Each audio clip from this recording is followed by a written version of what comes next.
Okay. Here we are again. I would say back to school, but we're not taking another class until after we get that third gym badge, so we don't need to.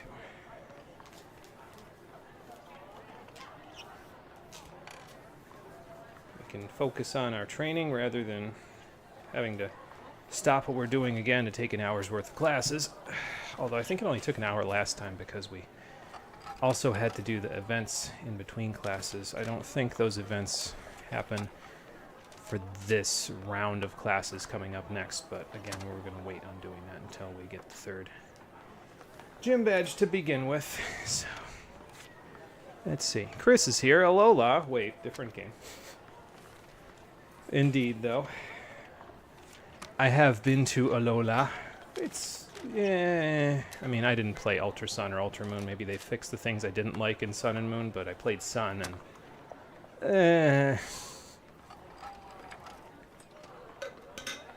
but yes, hello. And James the Catboy's also here. Hello. How's everybody doing? Welcome back. Let's say we get started. What do you say? Now, originally, when I saved my game, I actually went to Mesagoza because there's a couple of things I want to get while we're here before we go and move out for our to-do list, our itinerary for the day. Originally, I was down by the Pokemon Center, but I saved while looking at a wall, or at least that's the way the game would have had me aimed, is at that wall. And, well, sometimes playing Pokemon Violet feels like talking to a wall, so instead of that, I decided to get up on top of a place I'm not supposed to be. Again. Maybe I'll make it my mission in life to save and load in places where 10-year-olds have no right being for the rest of the game. I don't know. We'll figure it out from here.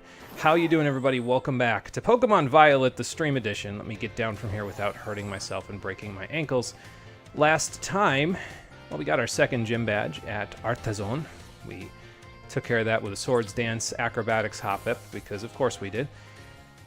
And we also took on the first Team Starbase, and we had 3 specialists to help out with that, so it made things a little bit easier. I've redistributed the items since last time, although I'm going to move a couple of them around again. Namely, I'm going to take Interceptor's Wide Lens off for just a brief instant once we get a couple of things here. And I also put a few TMs out. I don't think I taught Interceptor or Smoliv anything new. Smoliv, we got Earth Power, a TM for Earth Power, on screen last time I taught it to Smoliv. I did take the Oranberry off of Roxas and gave him the Power Bracer because he's going to be a physical attacker rather than a special attacker. And I recalled that you could use the Remember Moves key here to reteach him Acid instead of Belch. So now he has 2 stab moves that should at least help him a little bit to get those last 9 levels he needs to evolve. I think I gave Shaylee all of these moves on screen last time. I forget if I did or not, but I gave her Bulldoze and Rock Slide if I didn't. And I gave Water Pulse and Flash Cannon to Lieutenant Creighton, so that way he's in good shape. I did, however, keep the move Smackdown, and that's going to be important for something in just a couple of minutes. While we're on the screen, though, I'm going to use the you can actually delete moves from the summary screen now in Pokemon Scarlet and Violet. So I'm going to actually delete Mudbray's Strength, because we're not going to need it. We don't need to move boulders around in this game. We will need to use it for something else in just a minute here, but I'll talk about that once we buy some picnic ingredients, because we're actually going to be doing a little bit of picnicking today. So, that'll help, I think, a little bit. Officially done with the game story-wise. Still got to do the coach stuff. Nice, congrats. Hopefully the coach stuff goes well, and congrats on getting through all the story content. I don't think I'm going to be playing the DLC, because I have no intention of buying it, so I don't think that's something I'm going to cover. And also, the base game is already long enough as it is, so I don't think I'm going to cover that, but it's good that you made it through the whole thing. So, as for the stuff that we're going to buy for the... Let me think about this. We're just going to make ham sandwiches, I think, so let me just pay with cash and buy some ham sandwich ingredients. If I'm honest with all of you, I wouldn't eat this in real life. I mean, not just at the moment, but also as a 10-year-old child. I would not eat cold cuts on a sub roll with mayonnaise and mustard and pickles. But, and you know, I might as well get this, just one of these. and 1 cheese, because we can actually use this to help us with something that we're not going to do for a little while yet, but if I don't buy them now, I'll forget, so I'm just going to buy them now. I don't think you can buy pickles here, though. I think you have to go over here in order to buy your pickles, so... But we do need some pickles. So we're going to grab them from Sure Cans. 3 cans of pickles, please. I don't know that I need 3, honestly, but I'm just going to grab 3 just so that I have them. So that's that. Yes, how lovely. We're going to have a picnic. Or 2. Or 3. I don't actually know how many we're going to have. I know we're going to have at least 2, but they won't be like actual picnics. They'll be like, I go into the picnic screen and I immediately exit out because there's a thing that you can do with it. But I know we'll have at least 1 proper picnic, as long as we do everything I want to do today, so we'll see. I also want to buy a power band, which is another band that usually I wouldn't bother with buying, because this one raises special defense.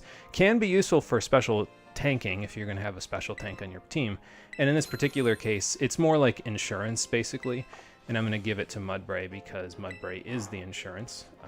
The more things that we collect up today, the more redundant that insurance becomes. But before I give Mudbray this item so that he can just passively raise his special defense by existing, I'm going to give him the Mirror Herb first instead, because the Mirror Herb will actually help him with something that we're going to do when we get out into the field. So before we get out into the field, though, I need to go up one other place, because it's a place that I kind of forgot about. There's really only 1 trainer to fight up here anyway. The other one is a trap. And there's a Pokemon Center up here, so that this way we can just fly to this Pokemon Center eventually when we want to go this way. But there's a cave up here, and we can actually advance through this cave. Not really, because it just puts us into a loading screen with an invisible plot wall in our way. And if we wait out the loading screen, we can end up on a very windy path with Tandemaus all over the place, as it turns out. Probably catch these guys pretty easily at this point. They're level 9. If I can even, you know, catch them without killing them. I don't know how I'm going to do that just yet. So I'm pretty sure most anything I'll do... Well, maybe a Nuzzle won't KO. So let's try that. This is one of those Pokemon where I can't, genuinely, from where I'm standing now, I cannot hear their cry. Like, just, it's one of those cries in the game where it's not the one that I was talking about a while ago when I was talking about how the cries in this game are not my favorite. Oh wow, that wasn't even close. Okay, cool. I guess it's because I'm at -1. But, you know, we'll just do that again. Get them down a little bit more. And then go from there. But genuinely, like, I could have heard that if I was sitting on top of the video game, like if I had the game in handheld mode or something and it was right in my lap, but from where I'm sitting, I could not hear their cry just now. I don't know if that's how it was for everybody, but there you go. So let's grab this pair of mice and take them with us on the road. Not really, because, you know, we're not going to use Tandemaus, but... that explains why it wouldn't let me pull the camera down, because... we would have been in the ground if we did. Tandemaus is a cool Pokemon, though. Once it evolves, it gets a signature move called Tidy Up, although I don't think it's signature anymore. I think other Pokemon can get it as well. And it's effectively a combination of Rapid Spin and Dragon Dance, except it doesn't deal damage. So it's actually pretty solid, all things considered. It doesn't require you to, like... actually hit a Pokemon, which is nice because sometimes with Rapid Spin you can be spin blocked, and by that I mean a ghost type can come in and prevent you from using Rapid Spin. So sometimes it's nice to not have the need to have to use the move Rapid Spin, you know. So is this level enough to do a picnic here? It might be. Let me see. Yes, it is. Okay, good. All right, so now you remember how we gave Mudbray the Mirror Herb, and we deleted the move Strength. So what's going to happen now, while we're in the picnic, all you need to do is open the picnic up while the Mirror Herb is equipped to the Pokemon that you want to get a move on. Make sure that the move is available on one of your other Pokemon, and then just pack up and leave immediately. Nobody will gain experience, there's no friendship changing or anything like that, but because the Mirror Herb was on Mudbray and a move slot was free, he will now gain one of the egg moves that is available from one of my other 5 Pokemon. And if we look at Lieutenant Creighton has an egg move, Smackdown, that Mudbray could learn if we were to put him into an egg. However, instead of needing to, make a Mudbray egg from a couple of Mudbray and then have it hatch and then raise it from level 1, if you give the Mirror Herb to a Pokemon, just delete a move from its slots and then go into a picnic and immediately back out, it will gain the egg move no matter which Pokemon it learns the egg move from. It can be a Pokemon in its egg group, it can be a Pokemon out of its egg group, it doesn't matter. As long as there's a free move slot and an egg move available from one of your other team members, your Pokemon will learn that egg move. It's a very nice system, and I don't know who thought of this one, and I also don't know how players discovered this so quickly. It was discovered within like 2 days of the game being released, but it's a very nice system, and it makes it so you don't have to worry about like having to raise Pokemon from eggs if you absolutely need an egg move or if you want an egg move to make things a little easier. So I'm going to do something similar right now with Interceptor, so let's take the Mirror Herb off, and we'll give the Power Band to Mudbray now. And then we'll swap out the wide lens for the Mirror Herb for Interceptor, but we need to bring a different party member in order for Interceptor to get the egg move that I want for him. So let's give you the Mirror Herb. Excuse me, there we go. Go to the boxes. We'll get the princess out of the box real quick. We can let Mudbray take up that move, or that slot there. Now remember, the princess learned how to yawn properly shortly before we put her in the box, so that's the move that we're looking for here. So we deleted a move on Interceptor. He's got the Mirror Herb. Make a picnic. Throw everybody out. Wait for everybody to load up, because it won't let you pack up and go until everybody's out on the field. Then pack up and go. No change in experience, nothing. But if we look at Interceptor's moves now, check the summary, and he's learned to yawn. So now he knows how to yawn properly. Perfect. Okay, so now we can put everything back the way it was, and then we will actually go fight this trainer that's just up the hill here, because there's 2 trainers on the way to the Pokemon Center up by the... This is actually the path to the Pokemon League that we're on right now. There's 2 trainers on the way up the hill. The first trainer is fine to fight. The second trainer is a trap. He has a black text box with gold trimmings on it, which means he's a tough trainer, and you are not meant to fight him until you are ready to go fight the Pokemon League. If you fight him now, you will die. There is no ifs, ands, or buts about it. You will die.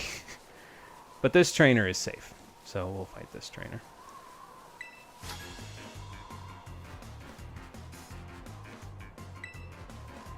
Yeah, it works even if they don't share an egg group, exactly. So it means you don't even have to worry about, like, getting the correct Pokemon from the correct egg group. You can literally just, oh, this Pokemon knows Smackdown? Okay, cool, here you go, Mudbray.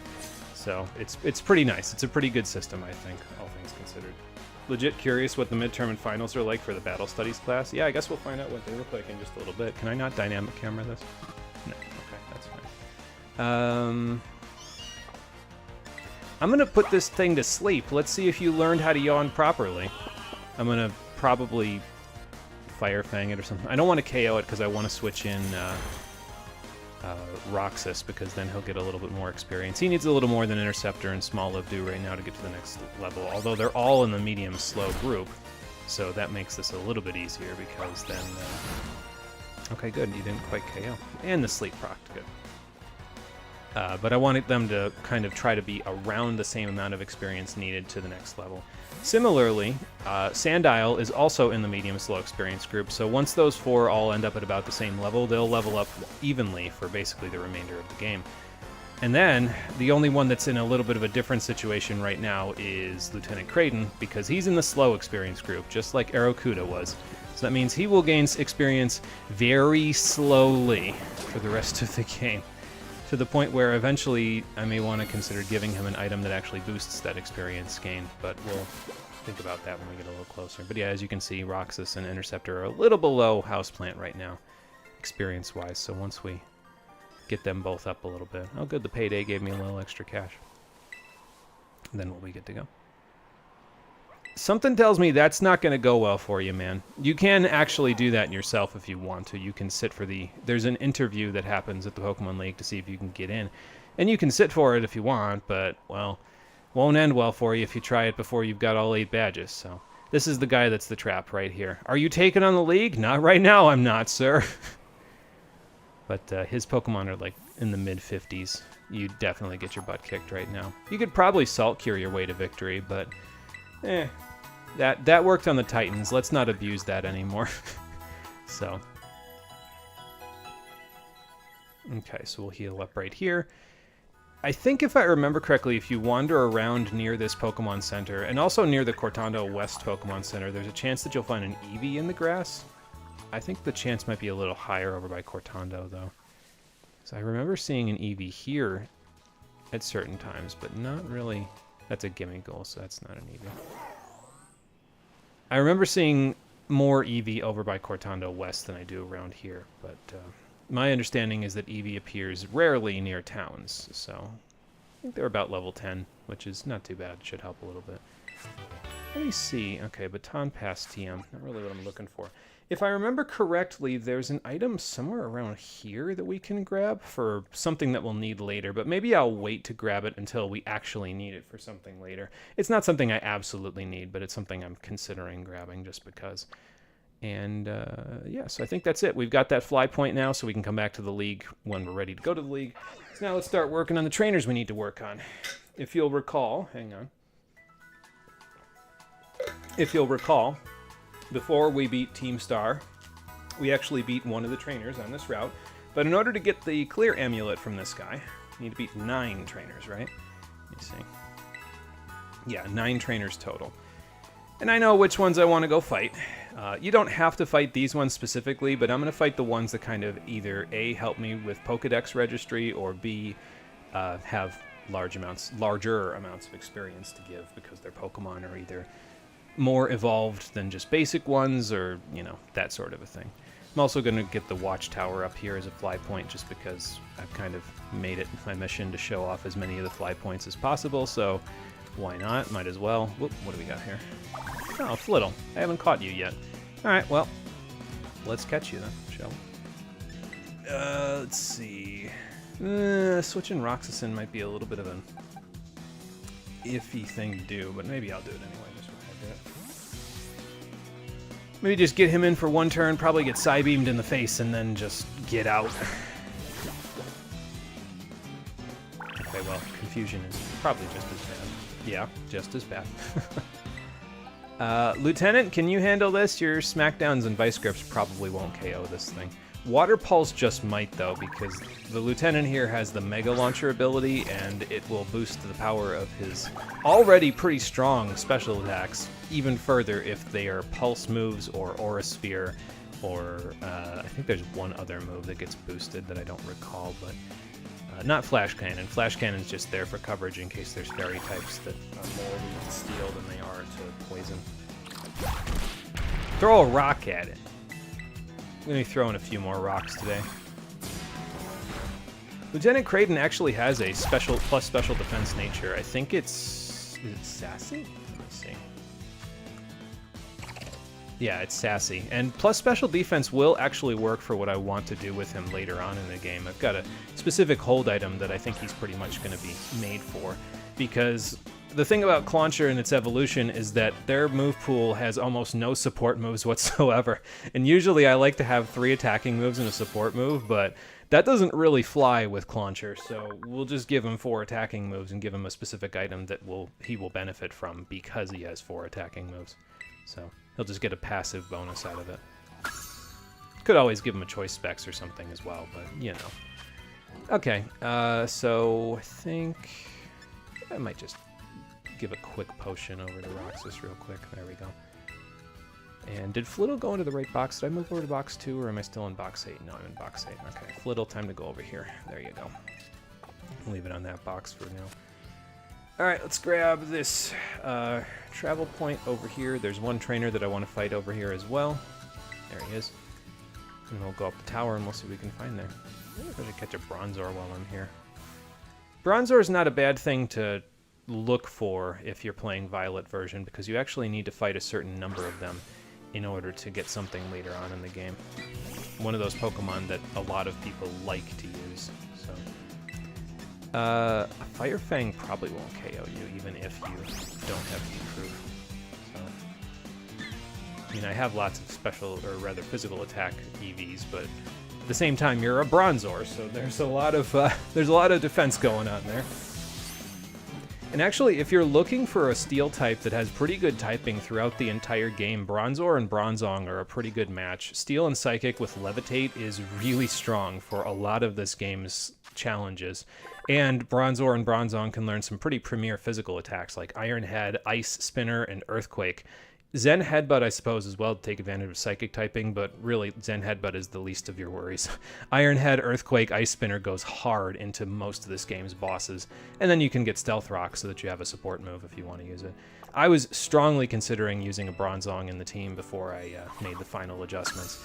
If I had not used this team and I had used the other team I put together, I very much would have used a Bronzong, but I put together this team instead, and so now we don't have room for it. But it's a very solid Pokemon nonetheless, so definitely worth investing the time in if you so choose. Goes pretty good against the Team Star bosses as well, so might want to consider that for that as well. Can I get far enough away from this Phalanx where it won't, like, okay, notice me anymore so I can get a back attack on this line? They're marching pretty quick. I don't know if I'll be able to get a back attack if they're marching that fast. Good lord. Wait, come back. I want to catch you. No, not you, Bronzor. Sorry. Different ones. They're there. Okay, get in range. There we go. If you're looking for a Pokemon that will work pretty well against the Team Star base, here's a Phalanx. It's a fighting type. It will also work pretty well for the Team Star base, just like how Flamico did. I think I don't remember if they learn a good fighting type move between here and there, but if they don't, you can always go up the tower that's directly behind me, because I think if I remember correctly, Low Sweep is up there, so you can do pretty good with that. Because I think they can learn Low Sweep. If they can't, you could always, if you've done what I've done, you could always go get a Brick Break TM from the Asado Desert up on one of the cliffs. So. And Phalanx is probably worth a decent chunk of experience because it's a not fully evolved Pokemon that's at a lowish level, so could probably do pretty good with it. As you can see, it's got pretty solid stats all across the board. Has Protect Access, which I suppose can be nice for something, but not for what I need it for.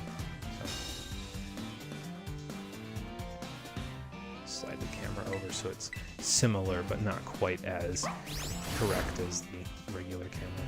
I don't know that I'll be able to catch this in a Pokeball if I try to catch it now, so I think I'll try putting it in a Great Ball. I'm going to send out Lieutenant Creighton first, though, because Interceptor's getting his butt kicked a little bit. So. There we go. I just love how tiny Clauncher is, yet he hits like a freight train with his water pulses. It's kind of crazy. He'll hit even harder because I gave him the, whatchamacallit, the Power Lens, so he'll hit even harder with Water Pulse once he's got all of the special attack EVs in place, but it might take a little while for that to happen, so we'll see what happens, but I'm sure it won't be that bad of a thing to wait for. Alright, cool. Lighting's going crazy again, but we caught the Phalanx. Perfect. Got some good experience out of it, too. Work up, huh? If I didn't have Yawn, I'd consider it, but I just got Yawn, so let's not.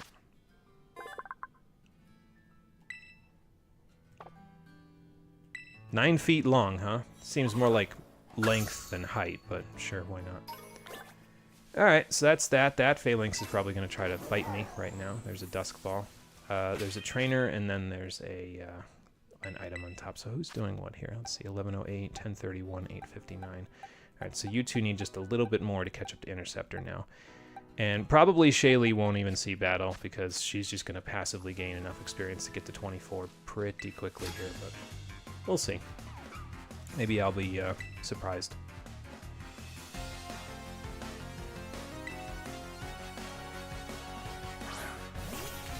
Qfant?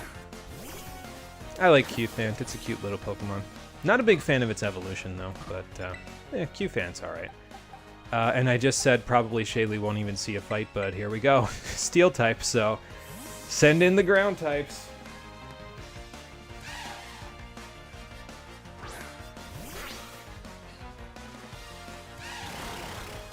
I don't know if that's going to save you. I'm pretty sure 2 bulldozers will still send you to the grave, but, you know, good effort. I'll give you the credit where it's due. Oh my god, it still would have done 1 all the way. Wonder if that's enough speed to, even with my bracer, to make me faster. It is. Okay, interesting. Because with the bracers, the thing about them, they're like the Macho Brace, so if you have those power items on, they actually make you slower. So, like, you'll actually, you'll obviously have your speed cut in half for the entire battle because of the fact that you have them equipped. But despite that, you're getting lots of EVs in exchange. So, like, as we can see, if we look at Mudbray, just from the few battles that we've had, already getting a good chunk of special defense out of this. So, there you go. Let's see, you're doing good, you're all set, and then you're just going to keep going up. So we'll just keep going up and up as much as we can, and then go from there. I can catch this Swablu as well. If it turns its back on me. And there's a Phanpy over there as well. Well, it's already noticed me, so maybe I'll catch a Phanpy when we go to the desert instead. So, make it a little easier. I can't, like, pan the camera for a dynamic camera anywhere here. Good lord, man. What's wrong with the terrain around here? These nuzzles are not quite doing very much damage, are they? That's okay. It's a 20 base power move. Even with super effective, I wouldn't expect it to do that much. Not yet. Maybe later when, you know, Roxas gets a little closer to being close to his, well, being in his final form, really. I don't think close to his final form is going to matter. His stats aren't particularly good.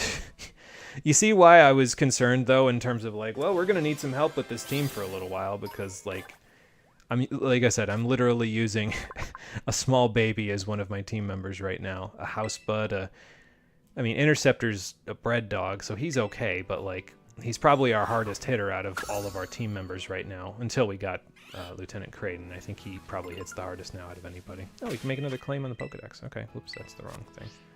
There we go, just the minus key. Caught 70 Pokemon now, so we get 10 net balls out of it.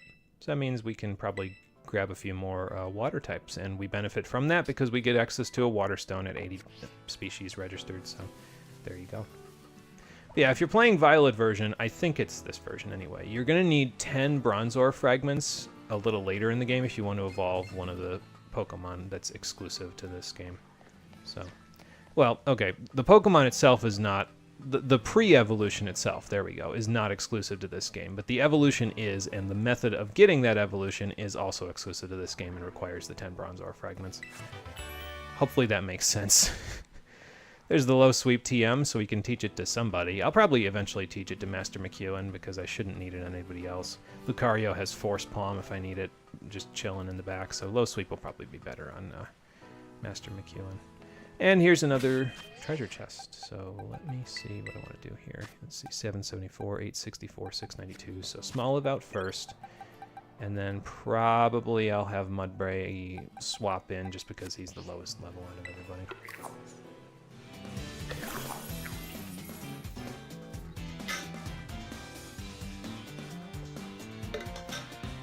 Okay, so while we're protected from, oh good, I can use dynamic camera here.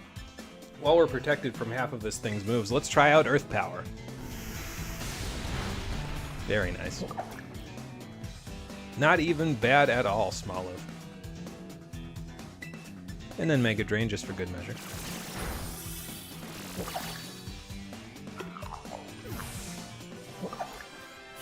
And that should put everybody just about in the correct place there. So there's the coins.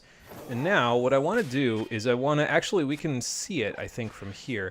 There's a tree all the way over here. And there's a trainer over there, if I remember correctly, that has a Pokemon that's either rare to find in the wild, or it's a Pokemon that's exclusive to Scarlet version that I don't have access to. So that's our next destination, is over there. And then there's basically one of the trainers that's over on these ledges over here is going to have a Pokemon that's exclusive to Scarlet, and one is going to be hard to find in the wild. So we're just going to go fight both of them, so that way we've got that taken care of, both of those stipulations taken care of, and then we will head out for some different trainers to fight on the other side of the route, and then that'll take care of all of West Province Area 1's trainers that I want to fight. There.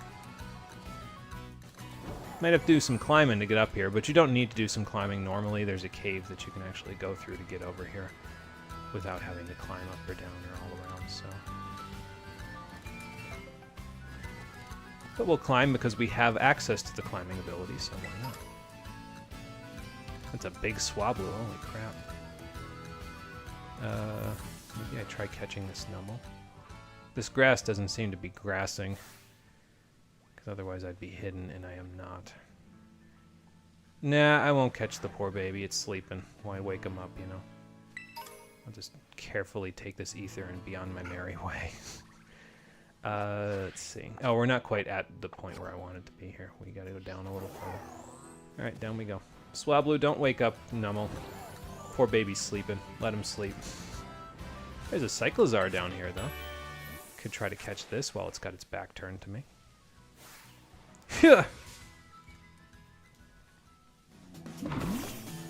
Hey, Seichin, how you doing? Welcome back. Became champion this morning. Nice, congrats on that. It's going to be a little while before we get there, but congrats. That's a big thing to do.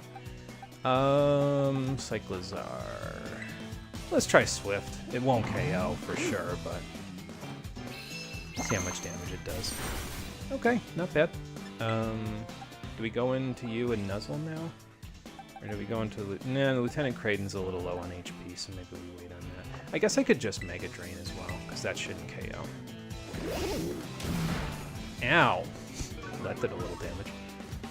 But that's okay. I'll probably go into...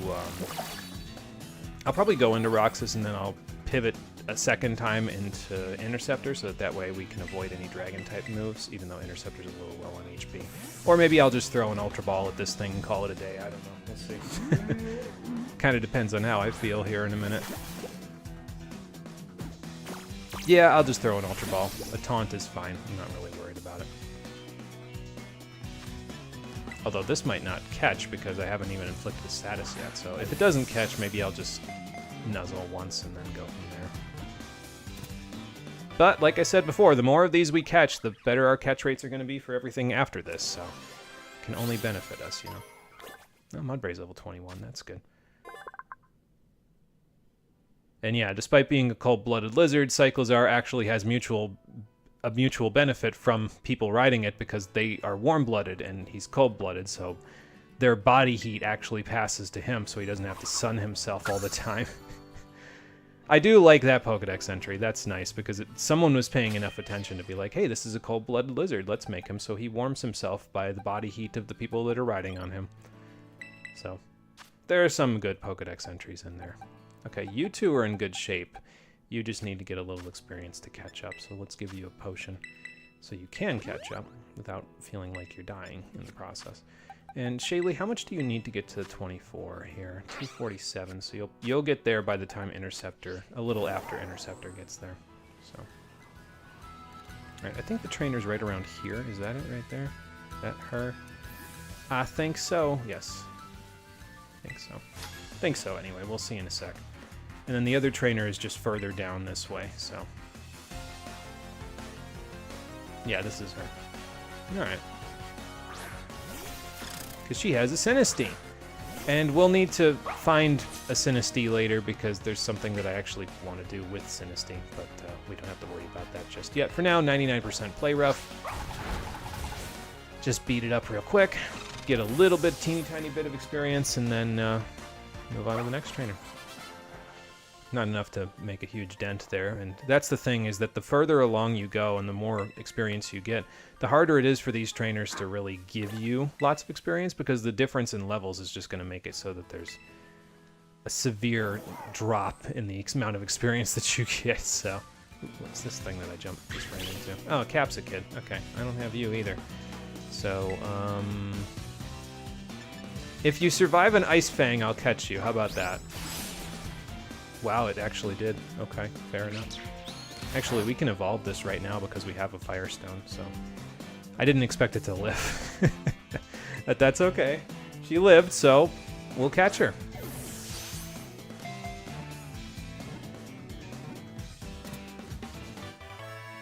Just doing a bunch of catching today. It's okay, though. It fills out the Pokedex, so I'll take it. You two are level 23, so that's good. You're almost up with... Actually, you're at the same level as Shaylee and the Lieutenant now, but... You know, I mean, I don't know if grassy terrain is a bad idea. Growth is pretty good, but you've already got maxed out special attack, so I don't know that I need to use it because I'm not going to have you doing any physical attacking. And you've got the wise glasses to begin with, so, like, maybe we'll put grassy terrain on just for the hell of it. If I remember correctly, it'll boost the power of Mega Drain, and it... Excuse me. Allows for passive healing for our entire team, actually, because we don't have any flying types right now, so that then we'll go from there. They stick the teeth of this poor thing in dishes? Oh my god. I mean, I guess you could grind it up. It's just calcium, but calcium and capsaicin, something tells me those don't go together very well. Alright, well, anyway. So now you need 113. So when we fight this next trainer, you should be just about to the level that you need to be at. There's a Mankey. I guess we could catch that too. And then that Numble. There's a Misdreavus over there. There's still a bunch of stuff that I could catch that I'm just not. I mean, it's fine if we do. It's fine if we don't, you know. It's just whether the whim strikes me or not, you know. To be like, hey, I'll catch this. If I don't end up catching them, I'll probably catch them later on, either off-screen or something like that. I don't know how much of the Pokedex I want to fill out in this game. That's the thing. So I kind of just have to go based on how much of that I want to do. I think theoretically I could get about 350 Pokemon because there's either version exclusives or starters that I can't get or something like that, you know, that we have to account for. But, so theoretically I think I get about 350, but I don't know that I want to go all the way up there, you know. Eventually I'll probably be like, okay, we got 2 boxes full, that's enough. So, Misdreavus or Phanpy? Probably Misdreavus because she's a little tougher to find after this. I'll put Shaylee out front because any ghost type moves and there won't be any problems there. That cave that's up the hill there is the one that you can go through to get over here from the other side if you wanted to go here. Will a rock slide KO you? Probably, right? Well, if it does, it does, I guess. There's nothing I can do about that, but... I guess I could switch in Roxas, but... Eh. Oh, I don't think that's going to help you there, Misdreavus. Okay, didn't quite KO. Good. Because that means now we can catch you. Get that last little bit of experience for Shaylee once we actually catch her. I didn't get a preemptive strike, so that's why she broke out so quickly, but that's okay. We've got a bunch of Ultra Balls. I guess I could use a Dusk Ball. We did just pick one up. It's nighttime now, so she'll catch a little easier. Maybe that's what she'd prefer, and that's why she's not cooperating with the Great Balls. I don't know.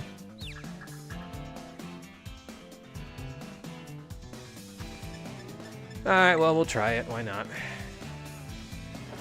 I was gonna wait to use these things until later, but, you know, if she won't catch otherwise, then might as well use it. You get like a 4 times multiplier or something off of a Dusk Ball if you try to use it at night or in a cave, so it's pretty good for that purpose. Alright, well, Shaylee's level 24, so we gotta stick her in the box. She can get more of her attack EVs later. But, we don't want her to go over level because there's still several trainers to fight between here and, like, in the gym challenge itself, so we gotta stick her in the box, but that's okay. You can just, what do I want to take out of the box? Do I want to take anybody out? I guess I could take out the Goater Cycle because the Goater Cycle's only level 23, so we can work on raising him. He doesn't really need to be raised for any purpose at all from here on out, but, you know, might help out a little bit. Stick you over here, actually. And it looks like almost everybody is at that level 24 that we need everybody to be at in order to challenge the gym, which is kind of crazy because we've barely done anything so far, but that's okay. We'll just continue to passively gain up the experience we need. All right, so we've fought a total of 1, 2, 3, 4 trainers on this route now. Remove destination, there we go. So now, in order to fight the other ones, the thing is that there's a lot of trainers clustered in this area here by this other cave, but not a lot of people bother with fighting them because most of the time they just fight the ones that are on the road on the way up here or on the way down here. There is, however, a tough trainer down here that I would like to fight. So let's go back to Cortanda West because that's actually closer to the cave that we can use to get to where I want to go here, and then we'll go fight all the trainers off. And if we get to level 24 before we beat all the trainers, before we beat all the trainers and the tough trainers and everything, there is exactly one thing that I'd like to do in South Province Area 4 before we go and fight the gym leader, the third gym leader. So we'll, if we get there, we'll go and do that first. And Mudbray doesn't need to be at level 24 for the gym if Mudbray ends up at not 24. Well, actually, it's probably better to get Mudbray there, but I can very easily just fix Mudbray's current level by just giving him an experience candy to get him a little closer. 875, so... Did we get an experience candy medium last time, or am I thinking of something else? We got an experience candy large, that's what we got. But we have 11 smalls, and those give 800 experience apiece, so I could just give a bunch of those to him, and then that'll get him up to 24 if need be. If it's like he's the last one, basically, you know. So, and everybody else is there. We'll just give him a bunch so he can get to 24, because better that than having him be the only one in the party, you know what I mean, so... Because if it's just him, I mean, he's got rock and ground move coverage right now, which gives him some pretty good coverage, but, like, if it was just Mudbray, it might be a little challenging. Although I guess in that particular instance, I could just bring in the Goater Cycle, I could bring in Master McEwen, I could bring in Skiploom so that Skiploom can gain a little bit, because Skiploom doesn't need experience for anything else anymore, but we do still eventually want to evolve her, so, like, that would be worthwhile to do at some point. But either way, I don't want to waste trainer experience on Pokemon that I'm not planning on using in the overall team. So, alright, so the next place we're going to go. Let's head down this way. I could catch that Kricketot, but it'd probably be worth about 3 experience points for everybody. So we'll hold off on that until later when I actually need it. We're going to hop over here. Now this is going to take us to South Province Area 4, which is not a place that I want to go just yet. I do want to go here eventually. It might even be today, depending on how much we do. But if we go down the hill here, we can actually go drop in here. I'll grab this since we're right here. Grab this as well, just for some extra friendship berries. And we can go into this cave here. Now, this cave will bring us to West Province Area 1. And the thing about this cave, you can actually see it right down there, is this cave is the first place in the game, as far as I'm aware, that you can encounter Wild Gibble, as well as Wild Salandit. There's a few other Pokemon in here that you can't encounter otherwise, but Wild Gibble in particular is one of the things that I think this cave is most known for. Hey, look, there's one right there. But yeah, so you can encounter Wild Gibble here, and the Wild Gibble can be used to great effect for most of the game, because Garchomp, as usual, is an incredibly powerful Pokemon that just is so strong and can effectively carry you through a good chunk of the game on its back. But we don't need to worry about that. Here's another one of those weird stakes. We're also not going to worry about that. And we'll just head down. It's also Sableye in this cave. That's pretty cool. But the main thing I want to come out to is this area here, because there are a bunch of cliffs up that way. And actually, up those cliffs, there are some trainers that most people don't bother with fighting because they never even go that way. Oh yeah, and there's Wild Bagon in there too. So it's almost like a little dragon cave, basically, for you. Sorry, Mudbray, I seem to have cut off your escape route here. It's okay, you can go ahead. Hey, Chuck, what's up? How you doing? Welcome back. So sweaty right now, you were just chopping wood for like an hour. Oh my god. Yeah, that'll make you good and sweaty, that's for sure. It's also pretty hot and humid in my room right now. Not too bad, about 60 degrees outside Fahrenheit, but like warm enough to where my room gets a little bit warm. Although it's not quite as warm as it could be if I was doing a stream on the PS5, because then it gets really warm in here. PS5 is like an industrial heater, but you know. You have a package for me, sir? No, I'm pretty sure you got pranked, my friend. You might want to check who was delivering, who wanted you to deliver that. Hang on, I'll check. Ben D. Over. Damn it, I did get pranked. Gibble, Gibble, and Diglett, yes. So there's a whole bunch of Pokemon available in that cave. Fairly hard to find in some cases, although Diglett not so much, but, you know. Gibble, hard to find. Bagon, hard to find. If only I didn't get supersonic so that I could just nuzzle this Wingull to death, but probably not going to happen now that I'm confused. But there's a couple of things I want to grab down here. Besides going up the cliffs to get to the trainers, there's a couple things down here that I'd like to get as well. So we'll take a look. Ahmed here is not the trainer with strong Pokemon that I was referring to, or rather stronger Pokemon. He does give a good chunk of money, but he's just kind of on the way to a bunch of stuff, so that's why I, you know, wanted to come down here and fight him. There's also a Terra Pokemon down there that I'd like to go and look at because I think it makes for a cool little reveal. So 549, 11, 11, 10. Okay, well, not too bad. Let's put Mudbray out in front because, you know, might as well.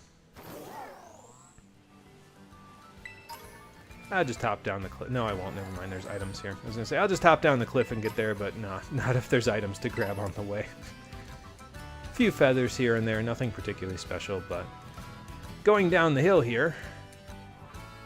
So, like, the draw distance is low enough that it's hard to tell exactly what that is from here, but if you can go out into the water, you can see that it's a Dragonair.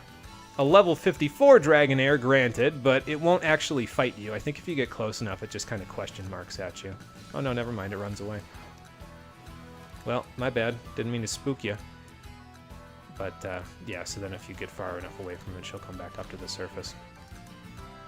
I think. Anyway, level 54 Dragonair, this early in the game, you probably won't be able to catch that one directly right now, but it is a cool little reveal because it's like, oh wow, it's just swimming around in the bay here. It's a wild Terra type Pokemon, so that's what that aura around it is basically, is its Terra type is flaring up. So if you were to get into a battle with that thing right now, what would happen is you actually would not be able to knock it out until you've broken its Terra type. So the wild Terra typing actually protects it from being damaged lethally, and what that means is you can deal damage to it up to a certain point, right around in the red in terms of the health bar. And once you get it to that point, it will no longer, or rather, the health bar will stop ticking down. Its Terra type will break, and then you can catch it. So I don't know if that makes a lot of sense, but that's pretty much how that works. So there's an experience candy medium that we just got. And on one of the cliffs here, I don't remember which one, but there's a TM that I'd like to pick up, and maybe over here. Just be careful with the wild Pokemon around here. They're pretty strong. Actually, that's the evolution of Clauncher down there under that Kilowattrel that we just saw. It's not this cliff, because this is the... Okay, there it is down there. I was going to say, this is the cliff that leads up to the secret entrance to South Province Area 6, but this is what I'm looking for down here. A Liquidation TM. Don't really need it necessarily, but it is, as far as I know, the strongest move that we can teach to Arrokuda for the purpose of the next Team Starbase that we're going to go do. So let's just give him some moves now while I'm thinking about it. We picked up a Rain Dance TM over in the Asado Desert last time as well when we went over to the Sunken Watchtower. So I'm going to give that to him, and I'm also going to give him Liquidation because the two of those moves together are pretty much all he'll need in order to basically say GG to the next Team Starbase. So at the moment, Arrokuda is not particularly strong at this, but by the time we're ready to take on the next Team Starbase, all he'll need to happen is he'll just need to evolve into his final form, and he'll be a house. So, let's see. Yeah, I might as well leave Mudbray where he is. Okay, so now we got to get back from here. Easier said than done. I don't think I've ever been in this cave, so let's go see what's in this cave, because why not? Might be something interesting, maybe a rare bone or something. Or level 40-something Pokemon, like that Golduck that's over there. Yeah, level 39 Bombardier. Not catching that anytime soon. More Salandit. Is that a Hawlucha? That is a Hawlucha. Wild Medicham. I think that's a, yeah, I was going to say Wild Hariyama in the background that just spawned in. A little too strong for my blood for right now, but that's okay. We don't need to worry about that too much because we don't need to be around here at the moment. So, Gibble is the best Pokemon, except Diglett's your second favorite. Yeah, there you go. A lot of people like Gibble and its evolution, so I can understand. Shiny Murkrow! Yeah, you guessed. Third time's the charm. Caught it. Nice, congrats. Another shiny to add to your collection. You know, it's weird, though. I was thinking about this, and I've never really particularly liked shiny Pokemon. I don't know if it's just a... Like, I couldn't really put my finger on why, but it's been like that since I was a kid. I've never really been a big fan of them. And I couldn't figure out the reason for it. But as I was putting together my team for this stream project, I finally figured out exactly what the reason might be as to why I've never been a big fan of shiny Pokemon. And here's the thing. So, like, when I make teams, I like to have teams that have a variety of colors in them. So, like, the team that I'm going to be using, like, even just the one that we've got right now, well, I can't pause the game, but let me find some level ground so I can show you. Even the team that we've got right now has some pretty good color coding to it. Like, there's a Pokemon that's green and a Pokemon that's, like, brownish, and there's a Pokemon that's going to be red. And a Pokemon that's blue, etc., etc. So there's a variety of colors available, and I think the problem is that, like, when I have a shiny Pokemon show up, if a shiny Pokemon was to show up in place of a, well, non-shiny Pokemon, it would throw off the color coding of the team, because it'd be like, oh, this shiny Pokemon is red instead of blue. I already had a Pokemon that was red on the team. And so it just throws it off. So it's probably, honestly, it's probably just OCD, but I don't know. I've never really been a big fan of shinies, but I think it's because of the fact that when I plan teams out, I plan for their regular colors rather than their shiny ones. But so probably won't see me doing any shiny hunting anytime soon, I guess, is the overall message there. But yeah, like, take a look. So these are 4 of our permanent team members. We got one that's purple, one that's blue, one that's like a tannish color, one that's green. So, like, different colors for each one. But if any of them were shiny, it would probably throw that off a little bit, because usually the shiny colors are wildly different from the regular colors.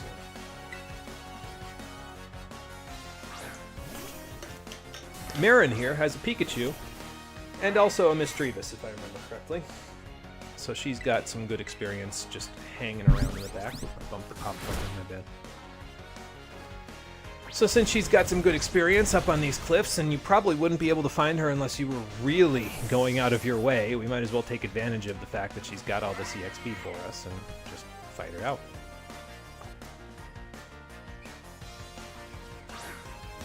It was your 3rd shiny Murkrow. It was your first ever shiny overall. Well, that's cool. It's cool when you can revisit a Pokemon that you've seen before that's now shiny again. Welcome and good night, Marie. Here tonight just to say goodnight. Uploaded something funny to the server. Enjoy. You see the funny horse. Okay. Yes, we do in fact have the Mudbray here. Did we get Astonished Flinched? I didn't see. I'm just going to throw another rock at it. I think we did, because that didn't take a power point away. We have the Mudbray. I'm throwing a rock at this levitating Misdreavus just to knock it out of the air. And that's the contingency plan for the next gym leader, but I don't even know if that's going to happen, because Mudbray is mostly insurance for now. We'll see what happens. There's another Pokemon that I can catch in a little while that will mean that I won't need this insurance plan, but, you know. You have 3 blue and 3 yellow. Didn't even mean for this to happen. Just checked it. I mean, Weavile is reddish pink and yellow. Yeah, so, like, the colors sometimes can vary up so much that it just throws off the color balance of the team, that it's like, oh, okay. I planned on having this Weavile being purple, and here it is, like, pinkish, which I guess would be fine, because pink Pokemon aren't particularly common, so it wouldn't be too big of a deal. Yeah, it's a Pikachu! Can't believe SmackDown found use, and this isn't even the only use. But it's an 100% accurate rock move, and that's rare, so, like, you might as well take advantage of the 100% accurate rock move while you can. Okay, leaving for real. I have work in the morning. And have to do sleep study at the start of next week. Yeah, so definitely don't, like, interfere with that by sticking around for too long. Go to bed. I'll be Morgana for this instance. Go to bed. But good night, Murray. Alright, bust through there, Lieutenant Creighton. Okay, never mind. Don't do that. Hurt yourself pretty good. Why you got so much attack power? You won't need it for where you're going. You're meant to be a ballistic missile. Oh good, and now I'm flinching too. Well, the Goater Cycle might be coming out of retirement in a second if this comedy of errors continues to happen. Okay, good. Broke through. Here you go. That would have one-shotted from full HP probably, but, you know, we weren't in at first, but it's fine. Racking up more KOs there, Lieutenant.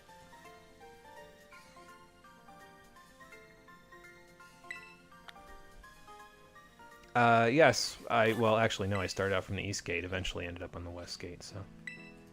Yeah, but that's Gym 1 and Gym 4, so that doesn't really help you. It's like, okay, are you going to go straight to Gym 4 after Gym 1? You're going to get your butt kicked, but whatever. Alright, up this way, and then we'll be on the main path. Although it's a part of the main path that not too many people normally go on because it leads to another cave that also leads up to South Province Area 6. But, you know, you kind of end up having to pick one path or the other when you're going to the... Is it the 7th gym? I think it's the 7th gym is up in South Province Area 6. And, so you either end up going one path or the other, but not both. Oh, you got the Murkrow and the Hawlucha outbreak, and now you got a shiny Hawlucha as well. Nice, having good luck tonight. Congrats on that, too. Oh, I got 5 Dusk Balls from somewhere. That's cool. Must have picked them up with the rest of that stuff. Okay, just get rid of all those. Sort by type, and then you guys need what to 24? 8, 8, and you only need 100 more, 7. Okay, so you're within 100 experience of each other. That's cool. Excuse me, Ghastly.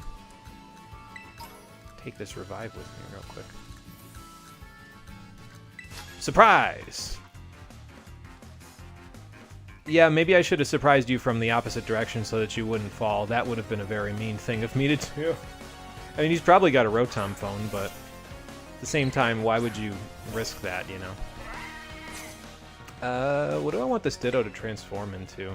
I guess if it transforms into Mudbray, I'm not chuffed by it because I can just send in the Goater Cycle or Lieutenant Kraden, and then this will do pretty good. So let's just bulldoze this thing so it's slower than whatever comes in after this.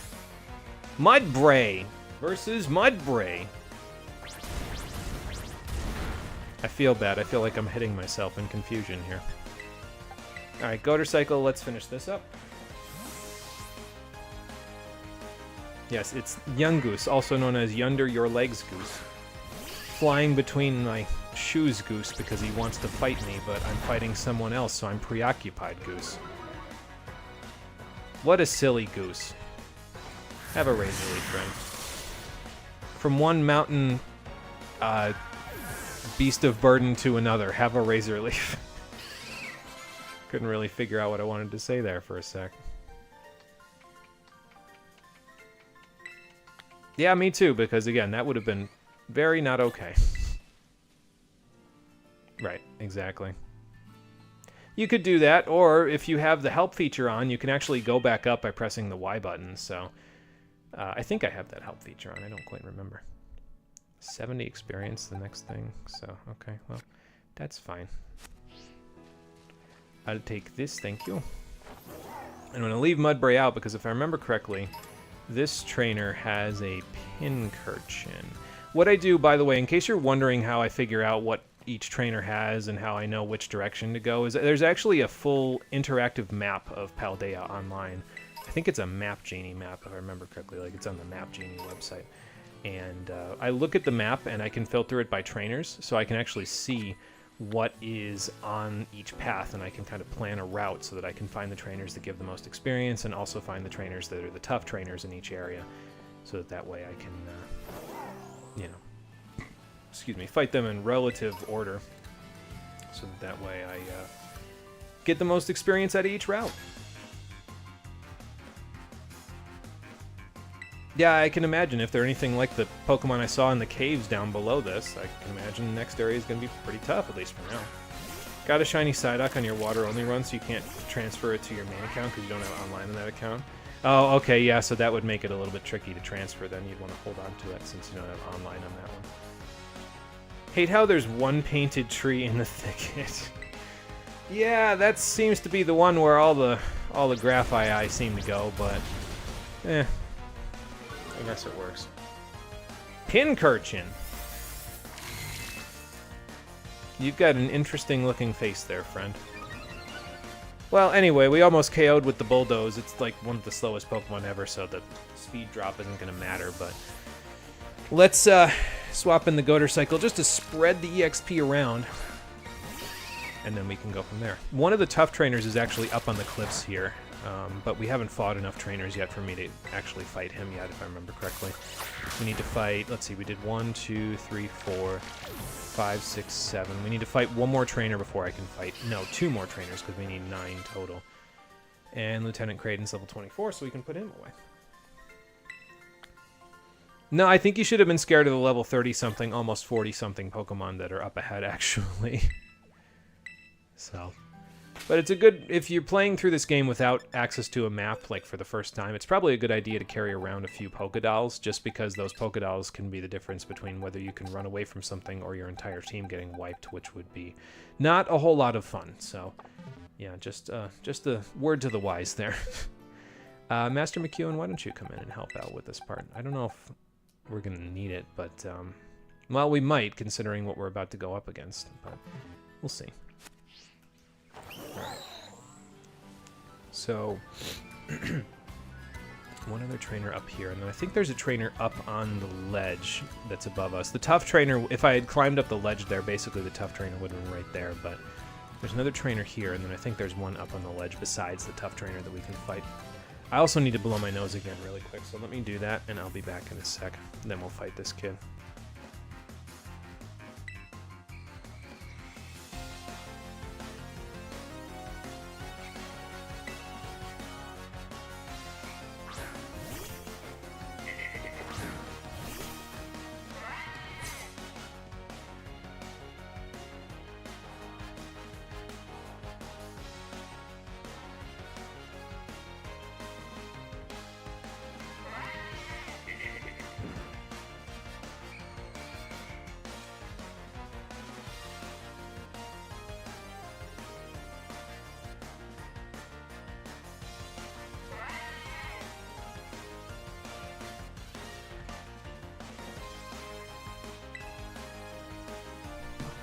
Okay, there we go. Well, it's a Salandit, so we know what to do here. Get poisoned, that's what we know what to do. That's okay, though, because this Bulldoze will KO anyway. The area ahead is dangerous, 10-year-old kid. Whoops. Now, if you were a little bit older, you'd hear the area ahead is dangerous, and all you would think in your head is, it's dangerous to go alone. Take this sword. I haven't even played that game, so I don't know why I'm making that reference. You're wondering that. It literally is the slowest Pokemon three-way tied, though. Yeah, I was going to say, it's pretty slow. It's like base 15 speed or something like that, so not very fast. Or maybe it's even slower than that. I don't know. I'd have to look again, but distinctly possible. Wasn't even paying attention to your Switch, and a Torkoal ran into you watching the stream, and then boom, shiny. You're so lucky. Hey, that'll work, yeah. 4-leaf clover in that. You have played that game? Okay, well, cool. So that'll be something to remind you of, then. Yeah, I wasn't quite old enough for it. It came out in, what, like 87, I want to say? And I was born in 91. The oldest game that I've ever played, besides Donkey Kong, because I have played, like, the very original Donkey Kong on a... I guess it's not original if it's on an arcade machine from the 90s, but it is based on the original version. And that's the oldest one I've played. But the oldest one that I've played for the stream was the Final Fantasy Legend, which came out in 1989, if I remember correctly. Or was it 1990? I could be misremembering that, but one of those two. So I'll go grab the... Oop, maybe I won't. I'll run into a Nimble instead that will probably outspeed me. Because I have... Oh, okay. I was going to say, because I have a power item. Wait, no, I'm not that... I'll turn it turns to dust, yeah. I'm 37, I'm not old. Something like that. And I mean, you don't have to be old to play those games. It's just, you're more likely to have played them if you're old enough to remember them, you know what I mean? You could have just been informed of Zelda or found a Zelda game that you liked and then decided to play the rest of the series, you know what I mean? So, it's just one of those things. Well, here's the cabbie. I thought there was another trainer up here. I could be wrong. I guess I am wrong. Let's see, hang on. So we fought that guy and that guy. So it's 2, 3, 4, 5, 6, 7, 8. Yeah, we do need to fight one more. Okay, well, I guess I'll go up the road and fight. Oh, hang on. No, I didn't count the scientist. 1, 2, let's see. It was 1, 2, 3, 4 over on the other side. 5 is the courier. 6 is the girl with the mischievous. 7, 8, and then 9. Okay, we have fought enough to fight the tough trainer. Okay. Sorry, that's like a self-imposed thing. I just don't want to fight the tough trainer until we fought all of the regular trainers that we need to fight. in order to get the clear amulet. So it's not... Basically what I'm doing with this is I'm telling you, well, you don't need to fight the tough trainers to get the item if you don't want to. I'm just choosing to fight them for the challenge, so... Let's see if I can catch this Mankey while I'm at it. If he turns his back on me, he might be too wary of me to do it. Unless he ends up like a Bethesda NPC and eventually says, it must have been the wind, and runs off. Which he might and he might not. I'm not sure how the AI behaves in this game. I'm going to walk away a little bit. There's Skiddo behind me, if I remember correctly, and they're probably wondering what the heck I'm doing. It's dangerous to go there. Here's a Pokemon. Bud, you gave me a level 5 Chikorita. How is that going to be helpful? Your Switch just crashed like the game just closed. Pokemon Scarlet is a perfect game with no glitches whatsoever. Alright, I'm tired of waiting for this Mankey. I'm just going to fight the Flying Taxi Man now. But be careful. This one's tough. That being said, as he said there, the school basically pays for all of the fees that would normally be in place for a flying taxi. So if you were worried about having a fee, don't worry about it. You can fly as many times as you want. The school will pay for it. Doesn't matter how many times you fly. You can just keep flying. Yeah, that's why sometimes I save and quit in this game, because sometimes if the game starts running really slowly, it's like, okay, this is a warning sign. It's probably going to crash, and I need to be very careful of that because I don't have autosave on. So, probably going to be worth saving at some point here soon, just because I just talked about it. So, you know, that's going to be worth considering. Well, there goes the Corvisquire. That'll be good experience. Yeah, not bad at all. And here's the problem right here. If I remember correctly, this Squawkabilly has the Hustle ability and Aerial Ace. And that's a great combination because Aerial Ace is 100% accurate and Hustle just boosts the power of your moves by, if I remember correctly, the amount of a choice band, basically. Oh, that was a crit. Nice job, Mudbray. Kicking this guy's butt. Now let's do it again. Throw more rocks at it. Oh, I think that was the wrong move, friend.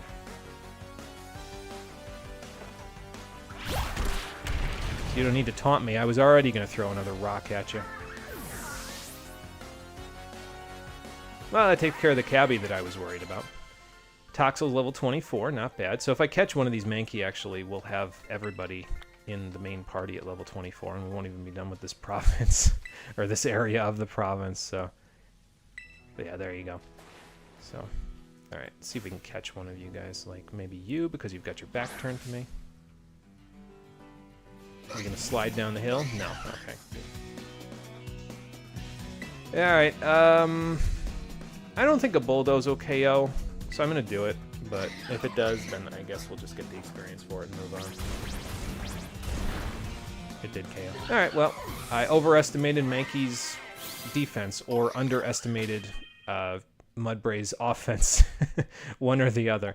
But all 5 of our regular team members are now level 24, so they're all prepared for the boss fight, basically, and we're not even done in West Province Area 1. As you can see, if you've got Pokemon in the medium-slow experience category, it's not really that hard to gain experience in this game. It creates a bit of a problem, though, because, well, the next level cap is the next Team Starfight. That's at level 26. And currently, our 3 specialists for the next Team Starfight are sitting at level 15, and level 15, respectively. And I don't really want to waste the experience from trainers on them, although it probably wouldn't be a bad idea. Because I have Goatercycle, Mudbray, Master McEwen, and they still need training anyway. You know what? Let's do it. Why not? Let's bring in the specialists, although even with them being in here, by the time these 3 get to level 24 to match with Princess Natalie, these 3 still won't be anywhere close to being the level 26 that they need to be in order to actually help out with that, but, you know, it's fine. It'll all work out in the end. Master McEwen, you're going to go up front because I think I'm going to fly over here because that's closer to the next tough trainer, the last tough trainer in the province, Area 1. And then once we've fought this one, actually I'm going to save, and I'll probably just save. I don't know that I'll exit out of the game, but I'll probably just save right here. Maybe I'll exit out of the game once we finish up in this area, because then we're going to be going all the way across the country to Levincia, so it might be worth it for me to, excuse me, to consider saving and quitting there so that the game doesn't chug. Because it will chug, trust me.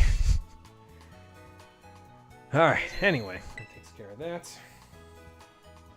Corviknight Taxi was honestly one of the coolest things they did in the recent games. Yeah, I like when they incorporate some of the newer Pokemon into the world itself, because it actually makes the world feel a little bit more organic that way.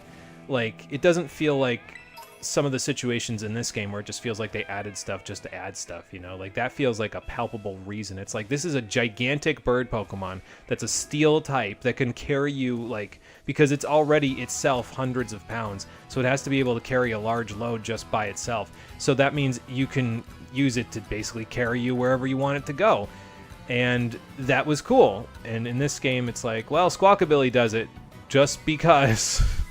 Like, I mean, okay, fine. And there is a reason why Corviknight can't do it in this region. Maybe if we ever evolve our Tinkatink, we'll figure that out, but...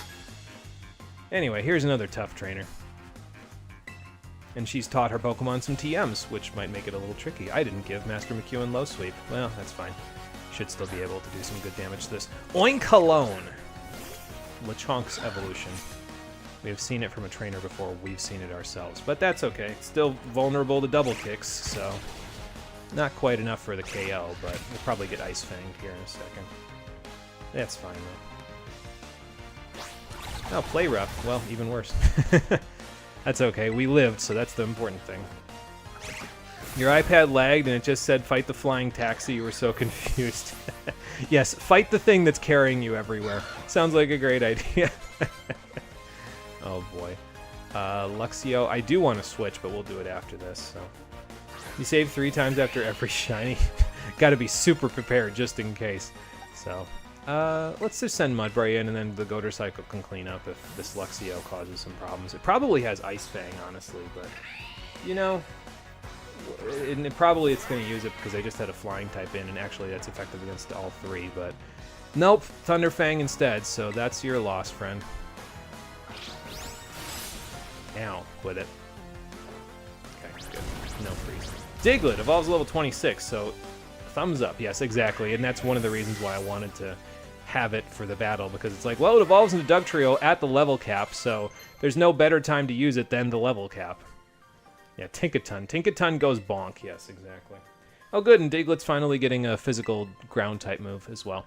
That's a good thing. We can replace...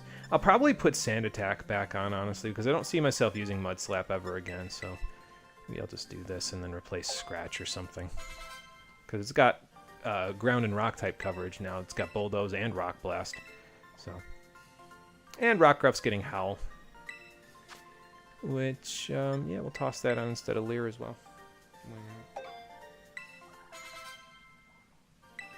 What was really cool about these games, I like the Pokedex overall in this game. There's a lot of variety in it, and there's a lot of Pokemon that I enjoy using in it, so that I think is pretty cool. And then the sequence breaking that we did with the Titans is kind of just something that I came up with after watching a video of somebody doing it, although they did it a lot less efficiently than we did. Not to throw shade, just saying the way that they did it was a little bit less effective than the way that we did it. So... seeing somebody else do it, I was kind of like, yeah, you know, okay, I could make this work. And, you know, it's the only really interesting thing that I really clinged to in this game. There's other things that are like, yeah, you know, it's okay, but there's a lot of things in this game that are not okay. So, okay, and I think that's that. So that's all the trainers in the West Province. You guys are level 24. Mudbray's the only one that needs to get to 24 and only needs 700 experience to get there. So I guess we'll take Mudbray to... No, you know what? I want to keep you 6 in, actually, because there's one thing that I want to go do, and I don't think it'll get us as much experience as Mudbray needs to level up. But, I mean, I literally can just give it an experience candy to do that if I want to, so... just gonna go do that. All right, so what we want to go do in order to get what I need to get, we need to go to South Province Area 4, and we need to go right about here, if I remember correctly. There's a bunch of trainers to fight down there as well, but we'll come back to that. Let's see. We're done in West Province Area 1 now, so the next place with the highest levels is East Province Area 1, so we'll go back there first before we come back around to South Province Area 4. It's based on the highest level of the trainers, the tough trainers that are in each area. That's how I'm figuring out which place to go next. East Province Area 1, the highest level Pokemon, if I remember correctly, is 23 or 24. And in South Province Area 4, the highest level Pokemon is actually level 25. Although, you'd be hard-pressed to find that trainer unless you can climb up and to the mountains, basically. Oh, I thought one of these Mareep was an item. Never mind. Because the trainer that has the level 25 Pokemon is up there somewhere. So, while we're over here, do I want to go grab... There's an item up here that I think I'm going to go grab, actually. We're going to be coming back here anyway, like I said, when we go to fight the trainers, but I might as well grab this. It's a TM up here that I can grab. I just kind of want to grab it to see if Fido can learn it. I'm not sure if Fido can, or if I have to wait until its evolution before I can. Well, there's a Terra Scyther. I think it's Terra Normal as well, and it has access to False Swipe, so it's probably a pretty good False Swipe user, all things considered. This is the TM right here.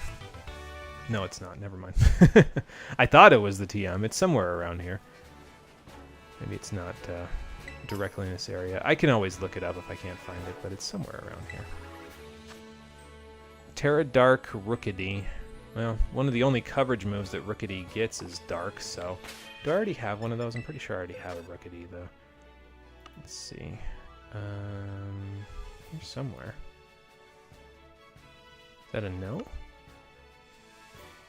No, I don't have it. Okay, well, I guess we know what we'll do then. We'll catch this thing.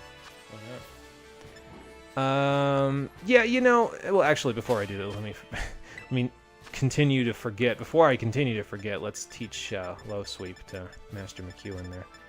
Let's see, where's it at? Okay, Rock Tomb's there. Low Sweep is here.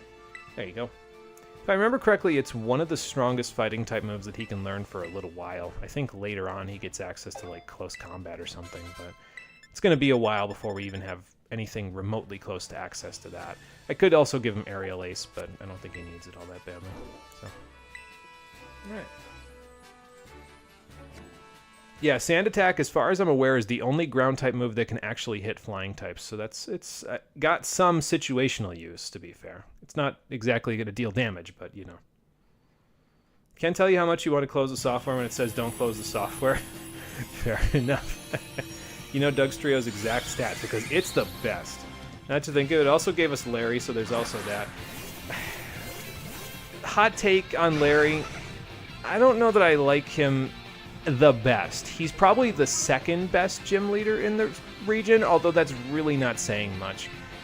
There's another gym leader that we fight right before him that I actually like better, because he's actually implemented into the world of the game better than Larry is, in my opinion, but we'll talk about it when we get a little closer later.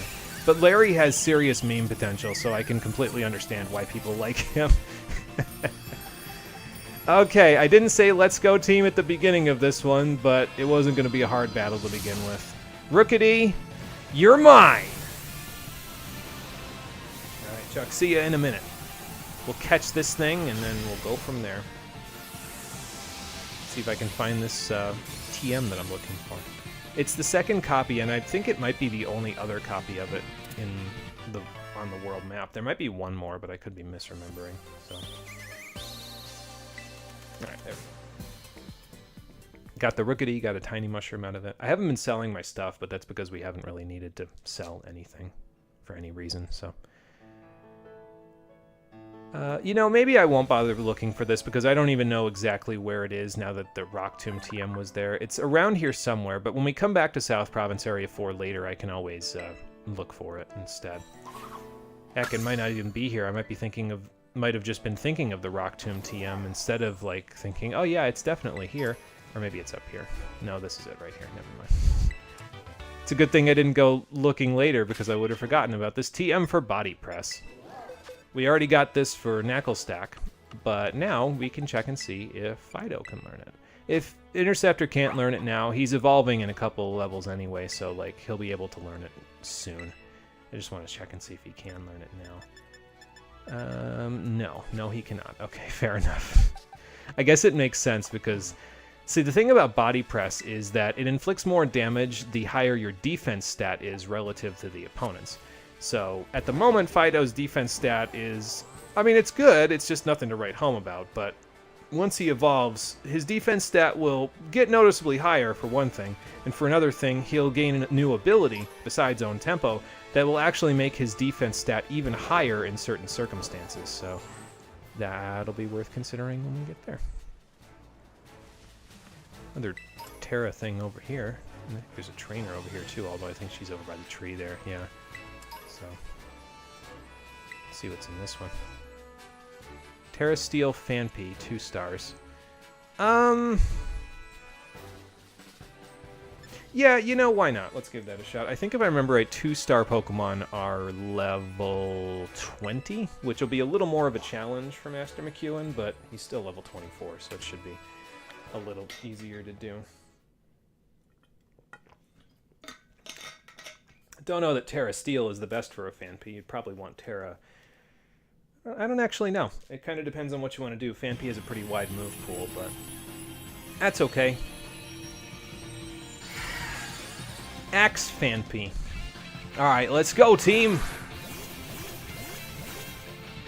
I was gonna say, didn't I fight with like half of you just a second ago in the other Terra raid? They must be like in the area or something. Alright, well, that's good damage. Drop its speed, which isn't really necessary, but I'll take it.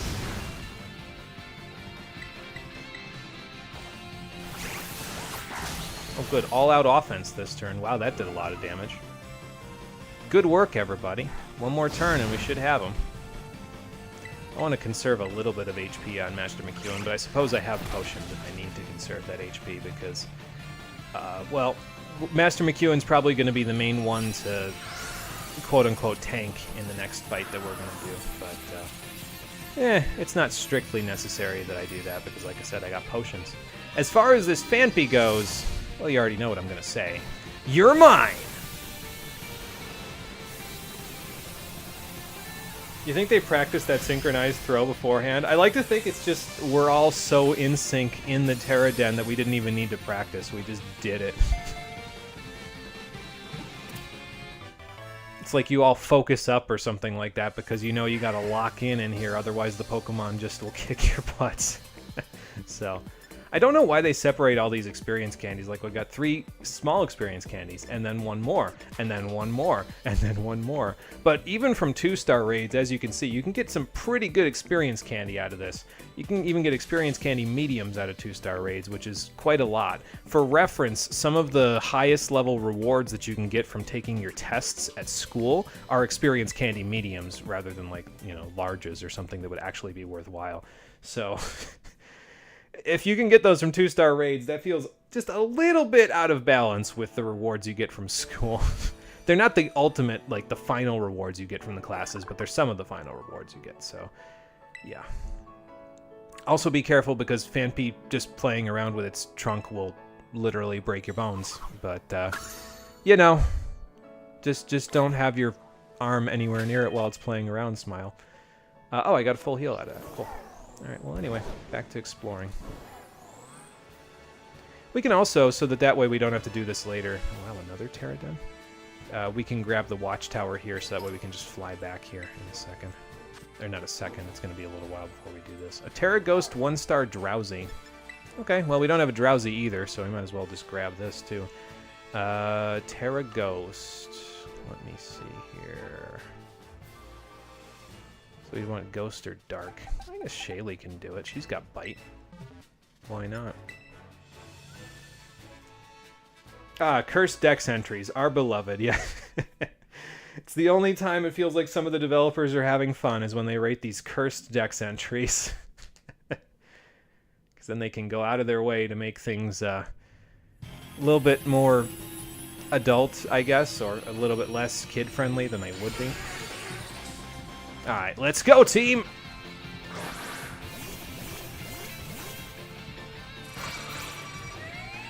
I hear the cricket tune. Don't know how much it'll help against the ghost type, but we do have Bite, so I don't know that we'll need much help. I still have the power item on. I was going to say, it's not a wonder I'm going last here. Yeah, that's okay. It's not like we need to worry too much about that.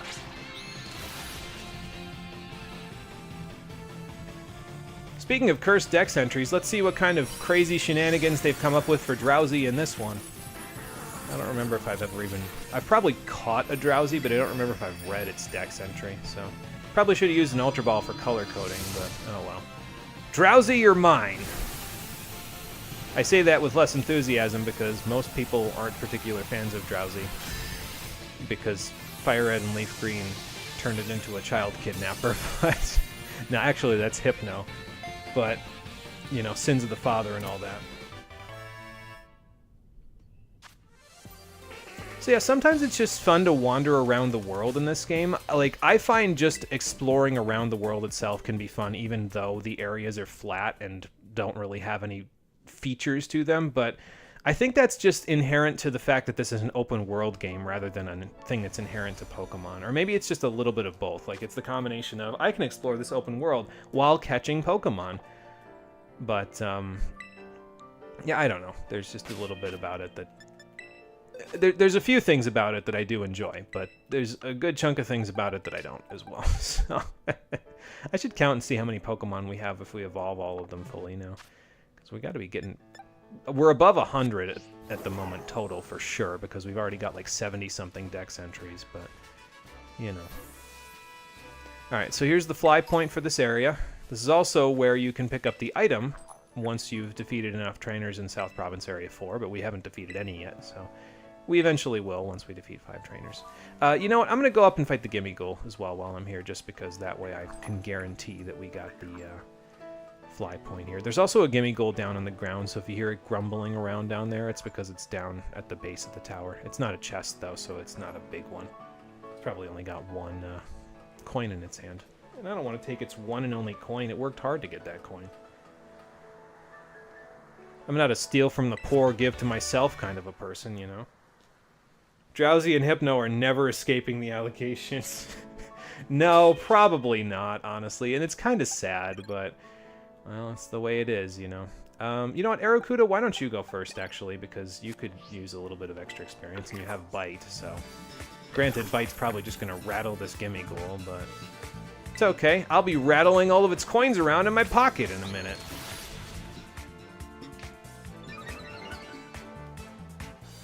What's it going to do? Astonish me?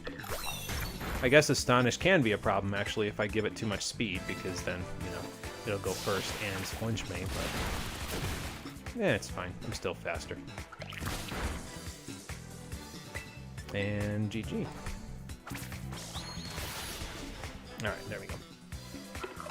Let's get a little extra experience on Aracuda, get it up to level 16 so I can keep up with Diglett and Rockruff. Although it doesn't have to keep up. It's just kind of one of those things where if it does, that's cool. If it doesn't, then it doesn't. I'll leave Mudbray in front. I would like Master McEwen to be the main one that I want to use for this next part when we get to my destination point, but well, we gotta get there first, so... Watch out, Lechonk! I'm coming in for a landing! Oh, okay, that's not an item. That's probably another Nimble. Or something. Sure, stand right here, hop over here. And then because we have the higher jump, or the longer jump, we can actually just hop across this gap without too much of a problem. Although I think you can get over there even without the high jump, as long as you can swim. Let me think about that. Well, yeah, maybe it'll be tough, actually, because you've got to hop up that ledge, and I don't know that you can hop up that ledge. So this might be something that you... Well, no, maybe, because if you can go up there... And can you get there from here? Yeah, you could go all the way up this ledge, actually, and then probably hop across this way. Or, if you can't hop across this way and get to this area, you could always fall down the waterfall and fall onto this area here. So, yeah, just a thought process. There's a Dreepy around here, according to the map. Usually Dreepy are found near bodies of water, so that might have been it right there. No, it's something else under the water. But I think the main thing that I'm looking for is right up the hill here. It's something that will help quite a bit with our next gym battle. And there she is right there.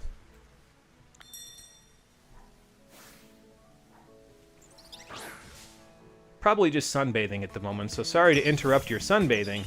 But here's a wild Lilligant. It's a fixed spawn, so you'll always find her here.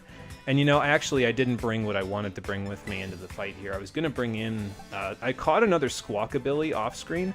because that Squawkabilly had the Intimidate ability, and I caught that so that way we could see if this Lilligant had the Own Tempo ability. But, well, we'll just check once we catch her. If she doesn't have it, it's no big deal, but if she does have it, this Pokemon is really, really good for the next gym battle. Because the next gym battle is Electric type, so she being a Grass type resists Electric type moves, and Lilligant just by herself is atrocious because with the ability to remember moves just from the summary screen in this game, you can learn some really strong attacks with almost no effort whatsoever. So, alright, now Master McEwen, don't you do it. Okay, good, thank you. And actually with her using Mega Drain, that'll keep her alive a little longer, but that's fine. What do we use to catch her? What could I use to catch Royalty? I guess we have a Luxury Ball that I'm never going to use on anything else. We'll see if she likes the Luxury Ball or if she wants something a little stronger. No, she wants something a little stronger. That's fine. She's actually already got some pretty good moves even without remembering any new moves, but we'll get her some better stuff too. And the nice thing about her... Oh, nice critical capture. She must have liked the Ultra Ball. The nice thing about her is that she literally is caught at the level cap for this gym. So if you're having trouble with the next gym, this is a very, very good Pokemon to go and bother catching because she'll just make the next gym a lot easier. There's like one Pokemon at the next gym that she struggles with, and that's it. So... Here, snort this powder I found in the grass. What even are the item placements in this game? Random, probably.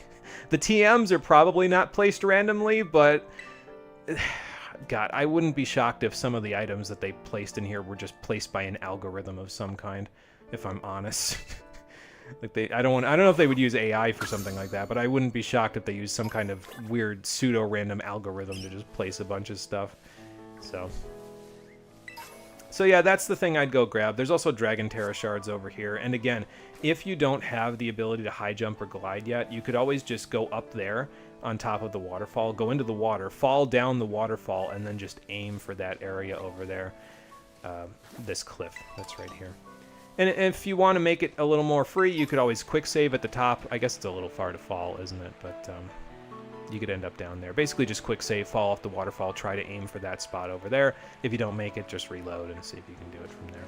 Alright, before this Houndour and Yungoos eat me, I'm gonna head for the gym because everybody, including Mudbray, is now at level 24, where they need to be in order for us to take on the third gym. So, back to Levincia, we'll save and we will reset the game so that way if the game wants to have a hissy fit, it can have a hissy fit by closing and reloading instead of, you know, having the hissy fit on screen. And then we'll go from there.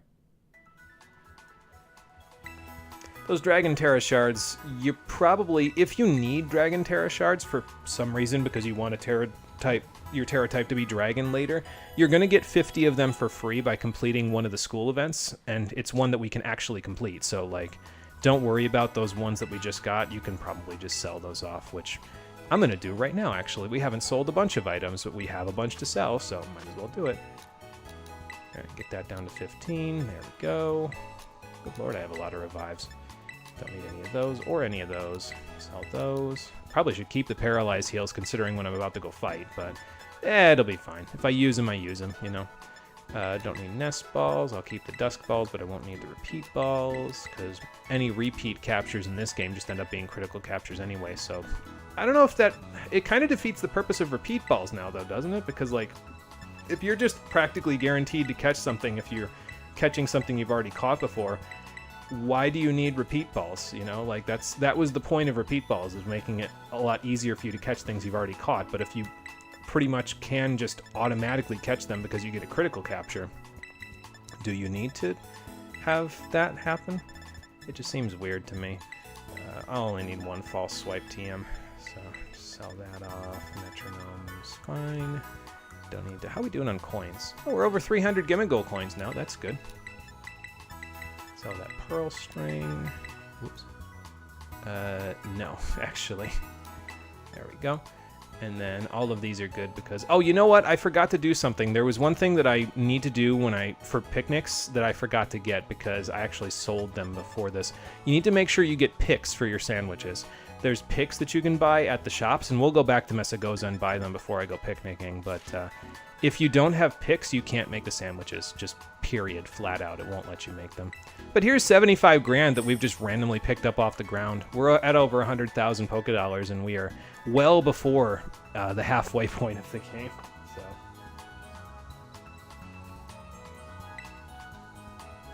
let's see. Levincia. I don't know what Levincia or even CIA. I don't know what that means. Somebody's there. Okay, so before I save and quit, let's adjust our party up so that way we have the correct Pokemon for the next gym. Mudbray actually doesn't need the special band anymore, so we'll take that off for him. But who are we going to take with us for this one? I mean, really, we don't need this party in the party for this next one, honestly. I could probably just swap Master McEwen out for the Lilligant that we just caught, and that would be about it, because then we can get some passive experience on Rockruff and Diglett and Arrokuda. Am I going to need anybody for... Let me think about this. Well, I would like to use Master McEwen for one of the Pokemon that we can fight in a second, but...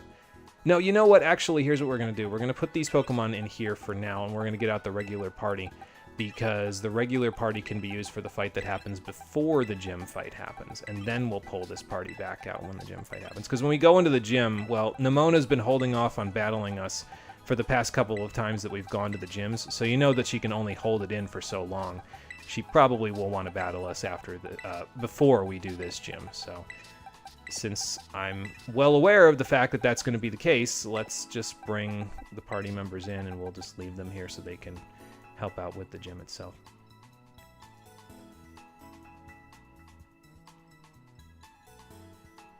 Whoops, I thought they kept very good track of their mechanics. Maybe not. I don't know. Something like that. We'll see how that all goes eventually. You know what? Actually, let me pull this off of you because you won't need this anymore. Oh, and you know what else is I forgot to go and get the item for Mudbray to check and see if I need it for insurance. So let me check and see if I need it for insurance. Hold on. Lilligant, what ability do you have? Chlorophyll. Okay, so it's probably and a minus special attack nature. So it might be worth it to go grab the item, but I think we'll be fine. There's an assault vest that you can actually go grab near one of the Pokemon centers, the Pokemon kiosks we've already been to. And you could give the assault vest to Mudbray, and the nice thing about this is that the final Pokemon that the third gym leader uses is Terra Electric, but it has access to Confuse Ray and Hex. But since Mudbray has own tempo, first of all, as a ground type, can't be hit by electric moves. Second of all, Confuse Ray can't confuse it because of own tempo. Lilligant can also have this ability, so that would make her immune to it as well. And then third of all, because we've been raising Mudbray's special defense so high, we can actually give him the Assault Vest, and he basically has really high special defense for that point. Then we can use Smackdown because the Pokemon that's Terra Electric has Levitate, we can use Smackdown to knock it out of the air and then bulldoze it to death. And I think, having said that, I might go grab the Assault Vest. We can use Lilligant as insurance, and then we can just have Mudbray be the main one to do the work there. We'll see if that works out. Where is it at? It's up here. Because we got to go to Porto Marinada in order to grab this item that we need. It's right down near the port itself. So there's also a Thunderbolt TM not too far away, so maybe I'll grab that too while I'm here. I think the Thunderbolt TM is down this way. So this part is kind of the part that I enjoy, is looking around the map and like finding items that we wouldn't normally have access to. But again, I think that's just inherent to the open world, because when the main thing that you like doing in the open world is figuring out ways to break it by running to places you're not supposed to be, like, that's just an open world thing. That's not a Pokemon thing inherently, you know what I mean? It's just an open world thing. So now, if this TM is Poison Jab, then this place is a pit stop for... Yeah, okay. I was going to say, I think this is a Poison Jab TM. So this is a good pit stop for Toxel anyway, because once Toxel evolves, well, Thunderbolt plus Poison Jab right there for you. But yeah, here in the port, you can grab this Assault Vest right here. So there you go. We don't have access to an Eviolite yet, otherwise I would give it to Mudbray, but since we don't have access to it yet, instead we'll use the Assault Vest for essentially the same function. So there you go. And I have a couple of Person Berries as well, because I've grabbed a couple of them just from wandering around, so I'll probably just give one of them to Lilligant so that I can use it in the gym fight. Or maybe I'll give her a Cherry Berry so that way she doesn't get paralyzed. Either way, now that we've done that, now we can go back to Levincia and we can do the next gym fight. So let's go all the way back over here again. Again, we'll save and quit once we get over there, just so that way, if the game wants to, you know, be slowing down like crazy, which it will today, because I think we'll get done with what I want to get done by the end of the day today. If it decides it wants to slow down like crazy, it can do that later instead of right now. Am I zoomed out all the way? Yeah, I am. Okay. All right. Save here. Oh, and check you guys' EVs as well. Are you done with these yet? Not quite. Especially not you, because you finished up your experience very quickly. But that's okay. I think I just saved, but it was a right brain activity, so just to be sure. No, I definitely heard the bada-ba-ding! So, but just to be sure, let's do this, and then we'll close out the game, restart it, and then that should prevent any issues that could cause crashing. It's actually an Assault Vest? I thought that was a joke. No, it's an actual Assault Vest. They just give you one. You can't get another one until the post-game either, so they literally just hand you one. It's surprising, but... Or if you thought the fact that the item itself is an Assault Vest was a joke. No, that thing's been around since, like, Gen 6. So it's a real Assault Vest, like, SWAT team and everything.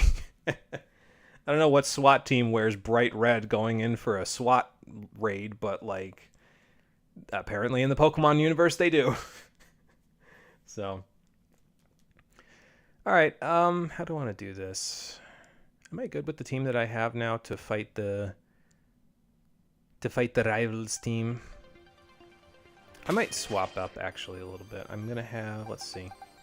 No, you know what? Mudbray and Master McEwen by themselves can actually handle my rivals team. So I think I will swap up and we'll put this team back in the box for now.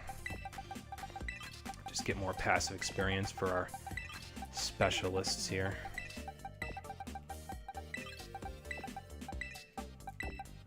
Whoops. Whoops, that's not gonna work. It's gonna put it down one, but nope. There we go. Bring in Lilligant, and then bring in... Oh yeah, Master McEwen's already level 25. Well, I won't tell anyone if you won't tell anyone. Yeah, I won't tell anyone if you won't tell anyone. Using a Pokemon above the level cap, blasphemy! Well, it's not like these level caps are hard imposed. I'm not going to fail the Nuzlocke if I don't do it or something, you know? Oh well, it's fine. Alright, up the road we go. Actually, there might be a shop where I can buy ingredients in this city, and if there is, as a matter of fact, I think there is on the north side of the city. If there is, we can just buy our picks over there. I'm going to go there right now, actually, before we go for the gym, and just see if we can buy them. Because if I remember correctly, after the fight with Nimona, she takes you out here to this arena in the center of the area to fight her. But, if I remember correctly, they take you right back to the gym once you're done fighting her. So, instead of just, you know, ending up back there, let's just go here. Here's an electric terrain TM. There's a bunch of good stuff over on the executive buildings over there as well that you can get now that we have high jump, so. And, you know, just ride my motorcycle up the stairs, absolutely. It's not the first game I've done this in, believe it or not. I think there's another game, I don't remember what it is, but there's definitely another game in my psyche where I've ridden a motorcycle up the stairs. It feels like a core memory, that's the weird thing. Is this the department store? No, because this door isn't opening. It's on the map here somewhere. Let's find out. It's one of the supermarkets. Acquiesce Supermarket. Here we go. This is the one I'm looking for. Pretty much any item that you can think of that you need for, like any condiment and stuff that you need for your sandwiches will eventually show up here. Although it looks like they don't have any picks, so that's fine. I'll go back to Mesagoza to get the picks when we actually need them. We don't need them until we get up to the next level cap of level 26 with our major team members, but oh, I gotta go this way. But once we get there, then I'll think about it, you know. Just Excuse me. There's also a trainer somewhere in this loop here. I don't remember where she is. I think it's a she anyway. But she'll trade you, if you have a Pincurchin, maybe it's this lady? Yeah. If you have Pincurchin, she'll trade you a Haunter for a Pincurchin, but unlike the Haunter that you trade for in Gen 4, that Haunter does not have an Everstone, so if you trade that Haunter to you, it'll just evolve into a Gengar right away, so then you'll get both of them for your Pokedex entries. So if you want them, there you go. Death Stranding, Dead Rising, GTA. You know, it probably was GTA, honestly, because we've played San Andreas for the stream a while back when I was still on Twitch, so that probably is what it is. So, because I haven't played Death Stranding or Dead Rising normally, let alone for the stream, so. Oh, hello. It's you. What's up? I'm in Levincia. Of course you're close by. Why wouldn't you be? Yeah, what's up? Here to give me some standing advice before I go take on the gym again, or? Yeah, well, this is the next one on the level cap list. Just to be safe, we should fight. Okay, fine. Even if you say maybe not, she basically but thou musts you, if I remember correctly, so. I don't think she lets you fight the gym, the third gym, until you fought her. She's like, no, I gotta make sure you're ready. Okay, Nimona, sure, fine, whatever. None of these battles are skippable, to my understanding, unlike some of the rival battles in earlier games in the series, but... You know, those things would help if this was like Mario Tennis or something, but a Mario Tennis, this game is not. I mean, I guess I'm raising a whole bunch of Pokemon because I'm catching a whole bunch, so... You're harder hitters, huh? You gonna use that Pawmo you took into PE class, or are we gonna be treated to its younger cousin?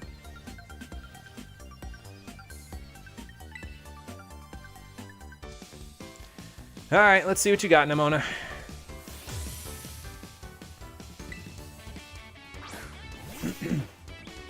A Rockruff to start with. Well, good taste at least.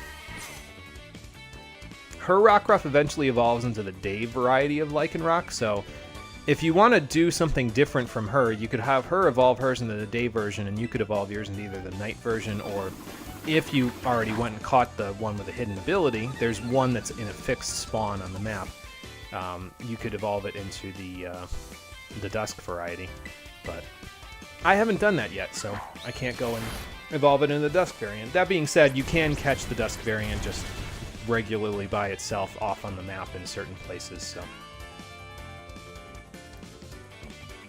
Nimona, please stop. Like, I'm trying to remember, is her name in Spanish like a fruit or something? Because she makes all these fruit references for some reason, and it's like, is there a point to that? What's the purpose of that, Nimona? Hang on, I gotta blow my nose again, sorry.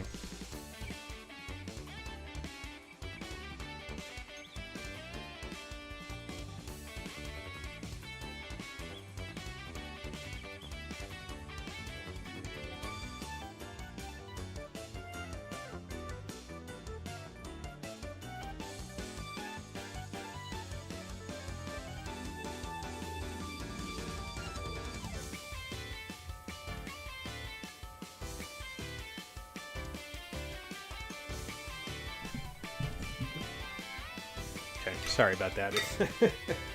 Just the remnants again from the previous sickness. It's still hanging in there. I mean, it's clear mucus. It's not like there's any problems or anything. It's just still hanging around. Well, it's a Pawmi instead of the Pawmo she had in class. And actually, Pawmi evolves into Pawmo at level 18 anyway, so I don't know what she's doing. But... Mudbray is pretty good against this one, too.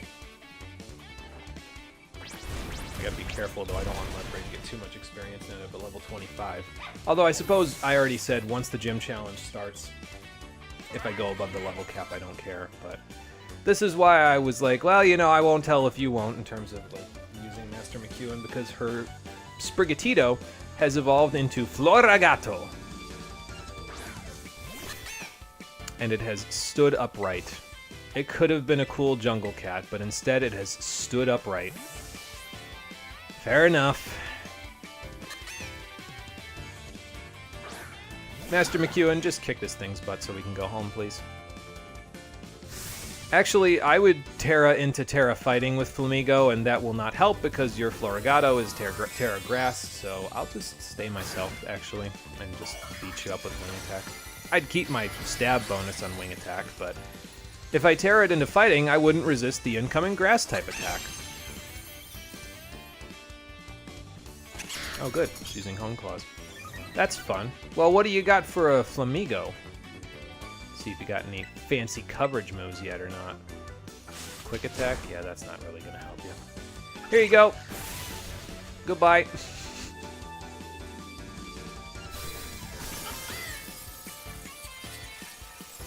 Well, that takes care of that. Something tells me next time it won't be so easy, but it was easy this time. Good job, Flamigo. As usual, Master McEwen coming in clutch. In defense of Florigato, it is still cute. Yeah, no, I'm not arguing that part. I don't know. I think of Sprigatito, and I feel like at its final evolution, it could have been like, and I guess it would be redundant with Persian a little bit, but it could have been like a jungle cat that is like Persian. It could have been like a jungle tiger or leopard or something like that. That's what I think of when I look at it and didn't know what its final evolution is, but I don't know, it feels like a lot of the time Pokemon's starters they start on 4 legs and they end up on 2 legs at the end because they become more humanoid. It just feels like they've done that too much, you know? They need to switch it up at some point. Well, yeah, because then I could fight you at your full strength, right? And I'll be the only person in the whole region that can fight you at full strength. But yeah, once you defeat her, they plop you right back into the gym, so there you go.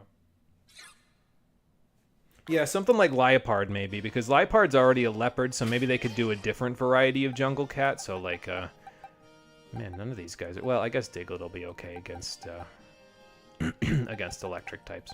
Maybe I'll send Diglett out in front anyway, because I don't want Mudbray to get too much experience. He's already at 682 to the next level there, and he'll be at level 25. Well, I guess it doesn't matter too much if that happens, but...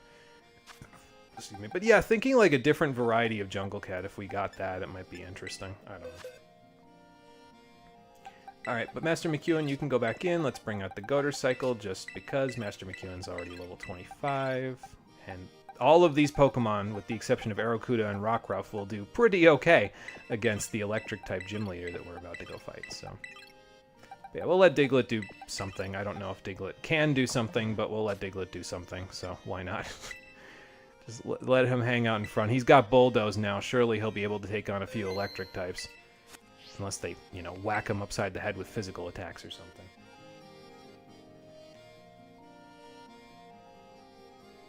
Yeah, or the rare instance where they go from 2 legs to 4 legs. Yeah, so like Fuecoco does that, because Fuecoco technically has 4 legs, but like it... in its evolution, like when it goes to its final evolution, it actually is so heavy that it has to stand on 4 legs in order for it to, you know, maintain its composure, basically. So, yeah, like Puma Bloom or something. I don't know. Yeah, something like that in terms of the naming. So, I don't know. But Hermie, hello. How you doing? Welcome back. We're about to take on the Levincia gym. This guy's registering me by looking at the counter. Perfect. I don't know where your computer is, sir, but I'll take it. Why not? We have to fight Ayano here. And her gym test is the infamous one, because Ayano is a live streamer, and we have to star in her live stream while ourselves live streaming. Streamception. You want me to pad her subscriptions? Why do I need to do that? Doesn't she make enough money as it is? Oh, good lord, what have I gotten myself into? Alright, well... that's all we got for now, objective-wise. Let's head outside. I could stay in here and pet the Jolteon, but let's head outside instead. Doing good, chilling at work. Chilling at work is always a good thing. Yeah, surprise collab with some random Paldean streamer that I've never met before. The what now?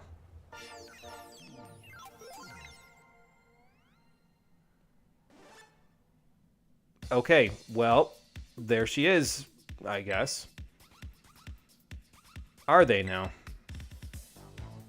Are you saying that to me or to the audience that you're waving to? The gym leader? But I don't see you. Where are you?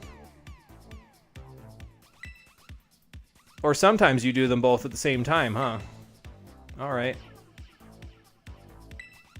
What? No, that could never happen. It's not like that was already happening right now. You're welcome, I guess. We can't actually see it very well from this angle, and probably because the quality's not particularly great, but once the quality updates on YouTube, you can actually see it a little better. Ayano is one of the rare instances of an NPC in the Paldea region that has the recessive trait of sharp teeth. It's really bizarre, and I don't know that they ever explain why certain NPCs in Paldea have sharp teeth, but Ayano is one of the few that does, in fact, have natural, literal sharp teeth. They're like triangles rather than Nemona's flat teeth like everyone else, so. Sure you are, Ayano. Sure you are.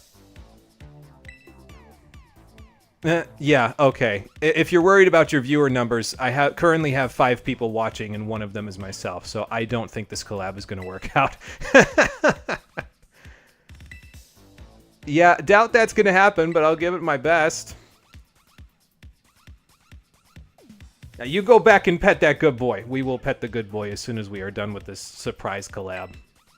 Okay, sure. What's the plan? A person named Mr. Walksabout? Oh, hey, director. What's up?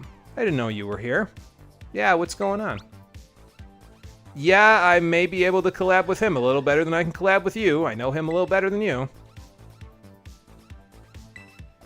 You kidnapped my director to use him in your live stream? What the hell is this? No, don't look at... Stop! Don't look at her. She's not in the foreground of this image. She is somewhere else on a green screen. Don't look at that. She's not real. Stop it. Sorry, that really bothers me. Because you look down like, oh, I know where she is. No, she's not there. She's not really there. She's somewhere else. Anyway, we get to play hide and seek as part of Ayano's stream because apparently that's going to pull in the viewer numbers for her. I guess. Something tells me that's not going to do anything, but where in Levincia is Mr. Walksabout, huh? Oh no, you're definitely getting copyright struck. I'm pretty sure fair use on Carmen Sandiego has not run out yet. Whatever, I'm not going to worry about that. She has lawyers for this stuff. Anyway. Oh, okay, well, fair enough. Well, we'll see if you can make yourself... Oh, wow, he's pretty quick. Harder to find.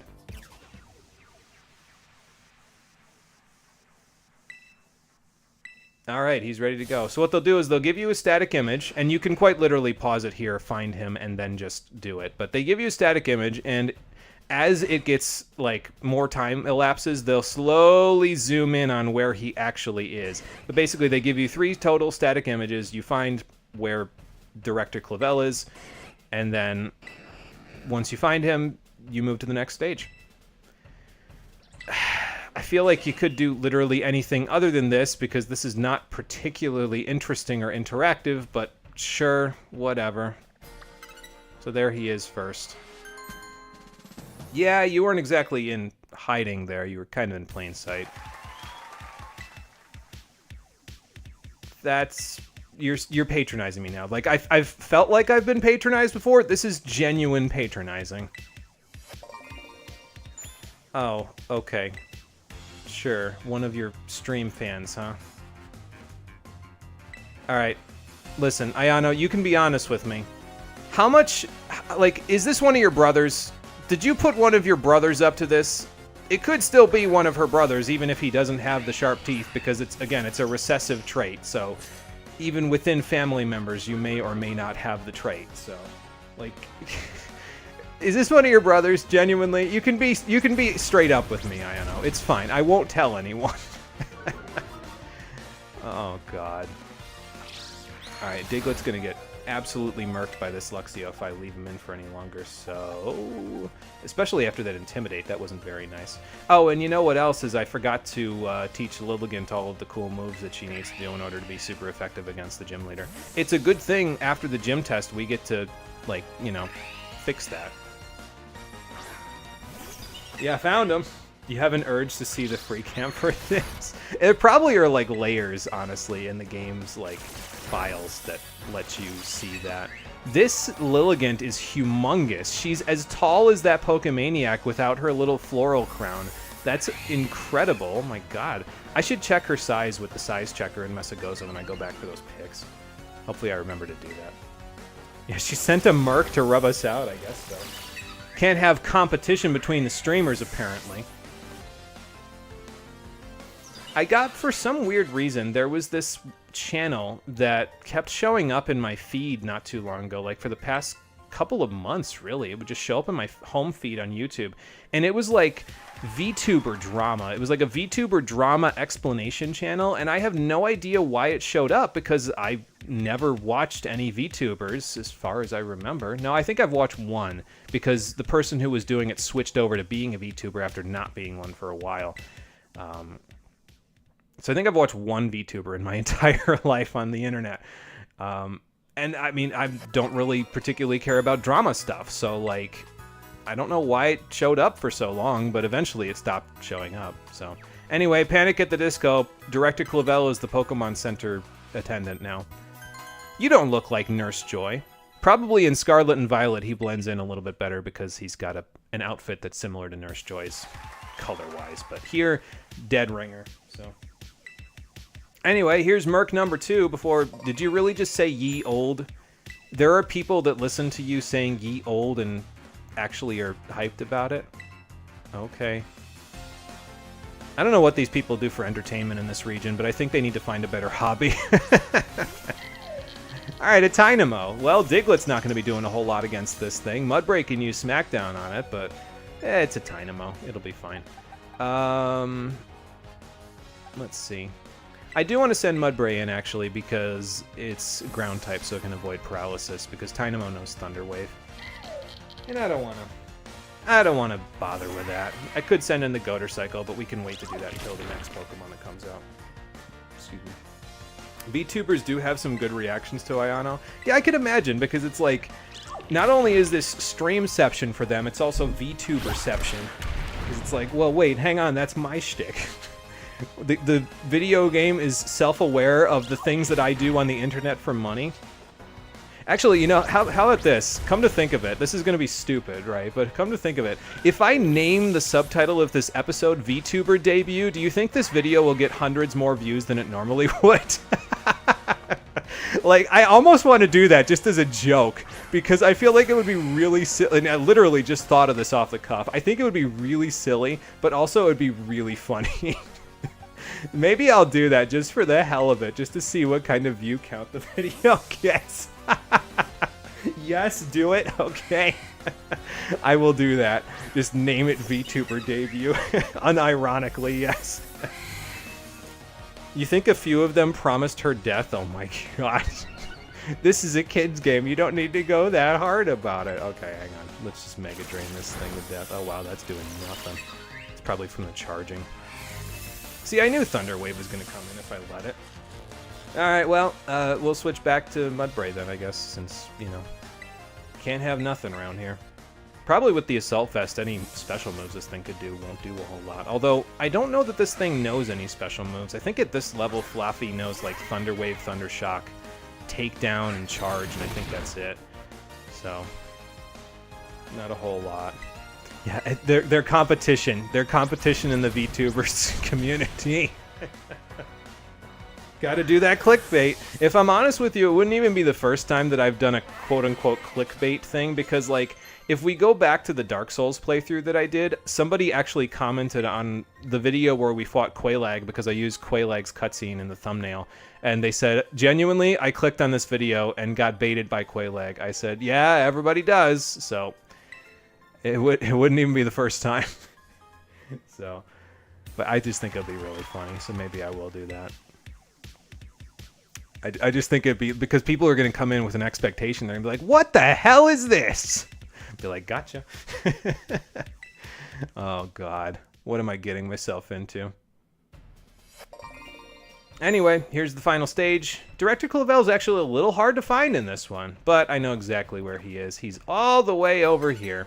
The ironic thing is that pretty much from the central point of the video feed, you can pretty much either go straight left or straight right and just find him. So it's really not that difficult once you know that. So really, because I solved that in like 3 seconds flat, I'd think people wouldn't subscribe because they'd be like, "Oh, you made that too easy." Anyway, stop looking at the foreground. She's not there. I guess. I don't know about that one. I think this is our last collab. I'm not impressed. All right, fair enough. I'll hit you up once I get some better moves on Lilligant, and also after I heal the paralysis on her. All right, well, that takes care of that gym test. Another one in the books. Let's head down the street so we can heal up.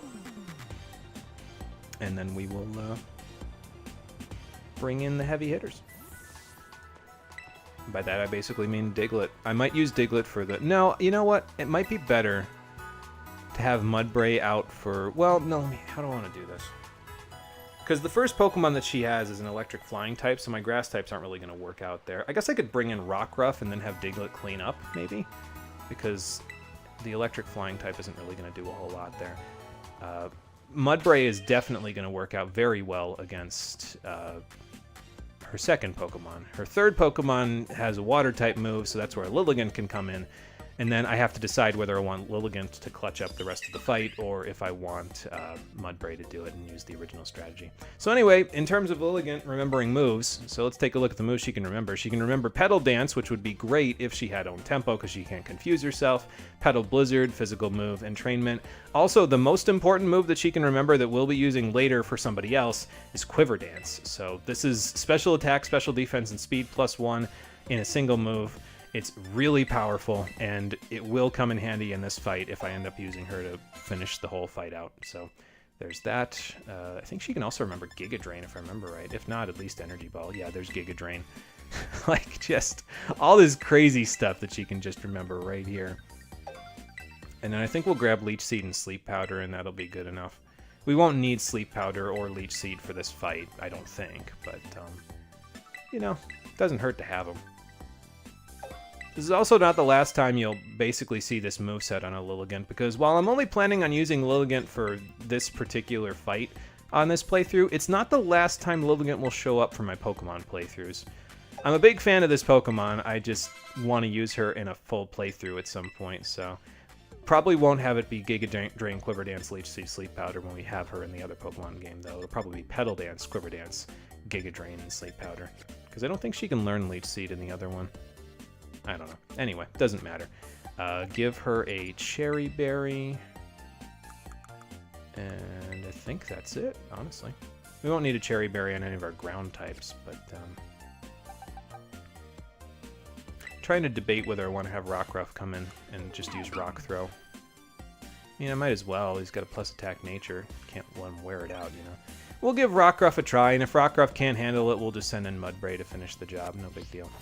The Goater Cycle can just kind of hang out and be moral support like he always is. I'm okay with that.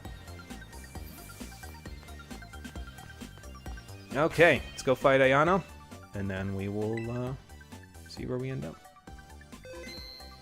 Honestly, I don't know if Cherry Berry is the best for this one, though. It might be... Well, no, I shouldn't need Person Berry, because if I decide I want Lilligant to clutch this out, I will have Quiver Danced a few times anyway, so she shouldn't need it. Well, we'll see what happens. If she gets paralyzed multiple times, like if she gets paralyzed, eats her Cherry Berry, and then gets paralyzed again, I'll just have Mudbray do it. Okay, let's go pet the dog for good luck. Hi, Jolteon. How are you? You're welcome. Now go back to bed. There's also a Voltorb. I don't think I want to pet this one. I could try. But we don't want to spook this one, because these are the ones that explode. Jolteon will not explode if I pet Jolteon. Voltorb might explode if I pet it. Alright, we passed the test. Let's see what we end up with here. Yeah, I guess so. Something tells me that collaboration, if she was live, I feel like that was probably, she was recording stuff, and if it was recorded, it's probably not getting posted. But anyway, let's go off to the battle court and see how we do in this fight.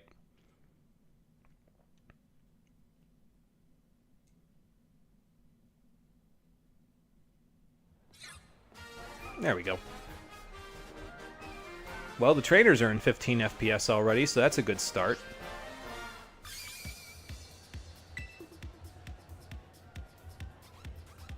Oh, good. We can see her stream chat in dialogue boxes. I don't know if that's supposed to be the crowd or her stream chat. I guess I just assumed it was stream chat, but... Is there, like, text-to-speech or something on her phone that's saying all these things? I don't know. Whatever. I guess we're going back to the Iono Zone. She streamed for 15 minutes and then took a break and then streamed again. I mean, fair enough if you can get away with doing stuff like that. Stream lagged a bit. Did you miss anything? No, I just went back to the Pokemon Center and healed up. I taught Lilligant a couple of moves, and now we're ready to go for the fight. I'm ready to do my best, Iono. No nonsense, because I just want this over with. Oh, it's just... Really? She has a whale in her audience? Seriously? He just gifted her 50 bucks. What the hell, man? Yeah, those are Super Chat text-to-speeches, and she just got a Super Chat text-to-speech for 5,000 Pokédollars, which, if a Pokédollar is the equivalent of a yen, well, that's 50 bucks. Alright, here we go.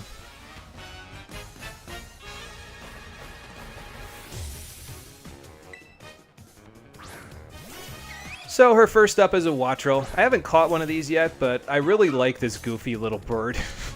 One of these days we'll catch it when we're out by the coast. So, either way, Rockruff should be able to do a little damage to it. Probably not too much because it's 5 levels higher, but Rock Throw still might do okay. However, that's a 2-hit KO, so we should probably get the heck out of here. Oh, well, that's a 2-hit KO as well, so that's not bad, but yeah, this isn't going to work out too well.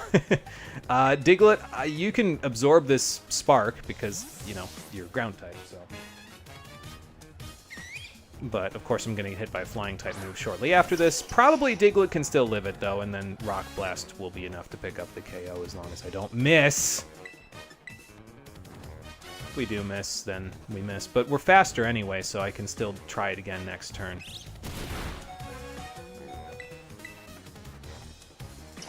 There you go, Diglett. I knew you could do it. I'm not going to sugarcoat it. She looks better without the Magnemite. I feel like her hair would be a little weird without the Magnemite up there, though. I don't know. Maybe I'm just so used to seeing her this way that I just sort of look at it that way. Oh, she's sending out her Belly Bolt second. Okay, fair enough. This is the one I was going to set up on with Lilligant, so... Because this one has an Electric-type move and a Water-type move, so I guess since I was planning on doing it anyway, let's just switch Lilligant in. If we get sparked... Well, we get sparked, whatever. Honestly, after a while... Even if we get paralyzed, a few Quiver Dances and we'll be faster than anything anyway, so... Well, that's not going to do a whole lot for you. Alright, time to Quiver Dance up.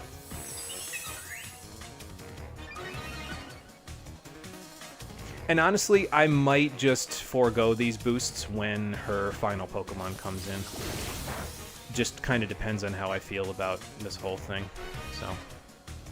Okay, well, it was a crit, but it wasn't a para, so I'll take that. I could always Leech Seed as well, because that would make it a lot more free for Mudbray to take on Iono's final Pokemon, so... You think 2 Quiver Dances will be enough? Well, if he paralyzes me, I think that's when I'll say, okay, I'm stopping. Okay, I'm stopping. I don't know if 2 Quiver Dances is enough to get rid of a Belly Bolt. It's pretty tanky, but... Well, I can always Giga Drain a couple of times and be fine. Or I could put it to sleep, but... Nah, it's fine. Yeah, I didn't think so. Like I said, Belly Bolt's pretty tanky, so... Now, it has the Electromorphosis ability, which means its next Spark will be double power, as if it had used Charge beforehand. But, nah, it's fine. I figured we were going to get paralyzed a bunch anyway from all of this, but, you know, it's okay. I'm still faster than it because it has, like, base 20 speed or something. So, that's okay. We can tank a few hits while we get paralyzed a bunch. There we go. I'll take all that back, thank you. Well, maybe not all of it, but most of it.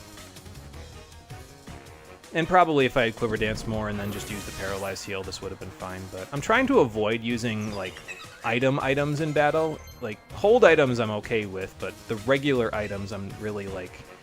I'd rather not, you know, unless it's an absolute emergency. So here's your Luxio third. I'm just going to stay in. We'll use our Quiver Dances to full effect here. And then we'll try hitting a Leech Seed on the final Pokemon and see if that works. A Giga Drain from here probably will one-hit KO this Luxio, though. Although we got to be careful. Well, we're faster, so Bite can't do any Paraflinch shenanigans because we're faster from the Quiver Dances. So as long as we don't get paralyzed, we should be fine. Yeah, there we go. And the +2 to our special defense will help with the final Pokemon because it's a special attacker, so should help us out a little bit. This extra speed will help with getting the Leech Seed off without any problems. It's a Mismagius! And yes, she is an Electric-type gym leader. And yes, this does have the Levitate ability. So someone was thinking things through at Game Freak Incorporated when they made this gym battle. I feel like a good chunk of the rest of the gym battles after this don't measure up to the difficulty of this one because this is a levitating electric type that's about to come up to the field, but, well, at least they thought things through for this one. Base 20 speed, yet basically teleports across the field in the attack animation. Yeah, he's got to use the speed in short bursts, otherwise it doesn't work out. Yeah, there's the Lightbulb Mismagius. A lot of people, when they fight this thing, they switch back and forth between a normal type and an electric type because it exclusively has a ghost type attack and an electric type attack. It has Hex and Charge Beam. It also has Confuse Ray, which is why Own Tempo is so nice. But, yeah, so we've Leech Seeded it. That actually still did pretty good damage, that Hex, with... well, you know, actually the reason why it did so much is because we're paralyzed, and it does more damage if we're paralyzed. But now we get to implement the master plan. Mudbray, get in here. So here's my master plan. Mudbray's a ground type, so this Mismagius cannot use Terra-boosted Charge Beam to raise its special attack.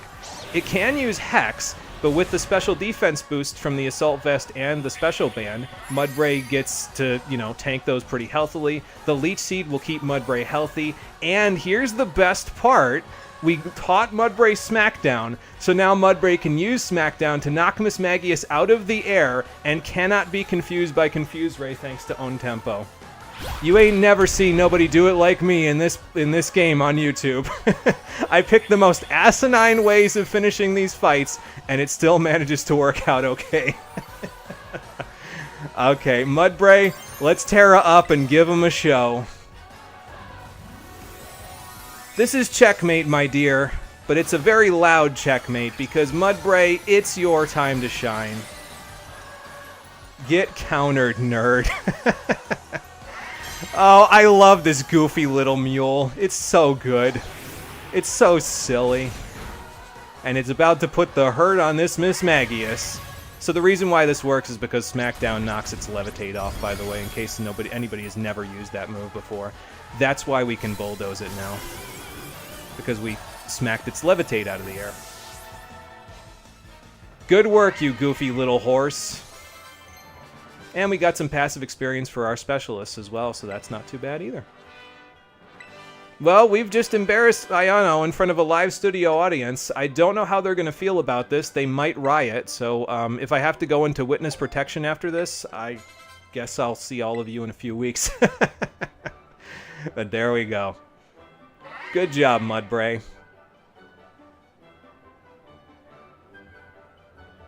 I sure hope not. That Z move was... well, a Z move, so I'm not a big fan of it. And Mudbray just teleported from its victory animation to standing still again. Love that for this game. But that takes care of that. I mean, yes, a gym badge, of course. If I won anything else, it would not be worth this whole thing. I guess. So yeah, there's the close-up of her sharp teeth, in case you were wondering. And there's another one right there. So I guess we do the silly pose with her, because why not? I'll pretend to be a vampire for 2 seconds. And yeah, our level cap before disobeying is now level 35, so you can catch even more overpowered Pokemon that you, couldn't catch before this. And for beating Ayano, we get the TM for Volt Switch. Not bad, actually. So all things considered, a pretty good day. I mean, you get some, somewhat evolved Pokemon to get some better experience. You get Volt Switch out of this whole deal. So, not bad. And it could be, you know, somewhat more challenging than some of the other gym leaders you've fought up to this point, because, I mean, I guess Sudowoodo could have been as well because of Sturdy, but, you know. Alright, well, you heard the lady. Smash the like and subscribe button if you enjoyed me absolutely embarrassing her on live television.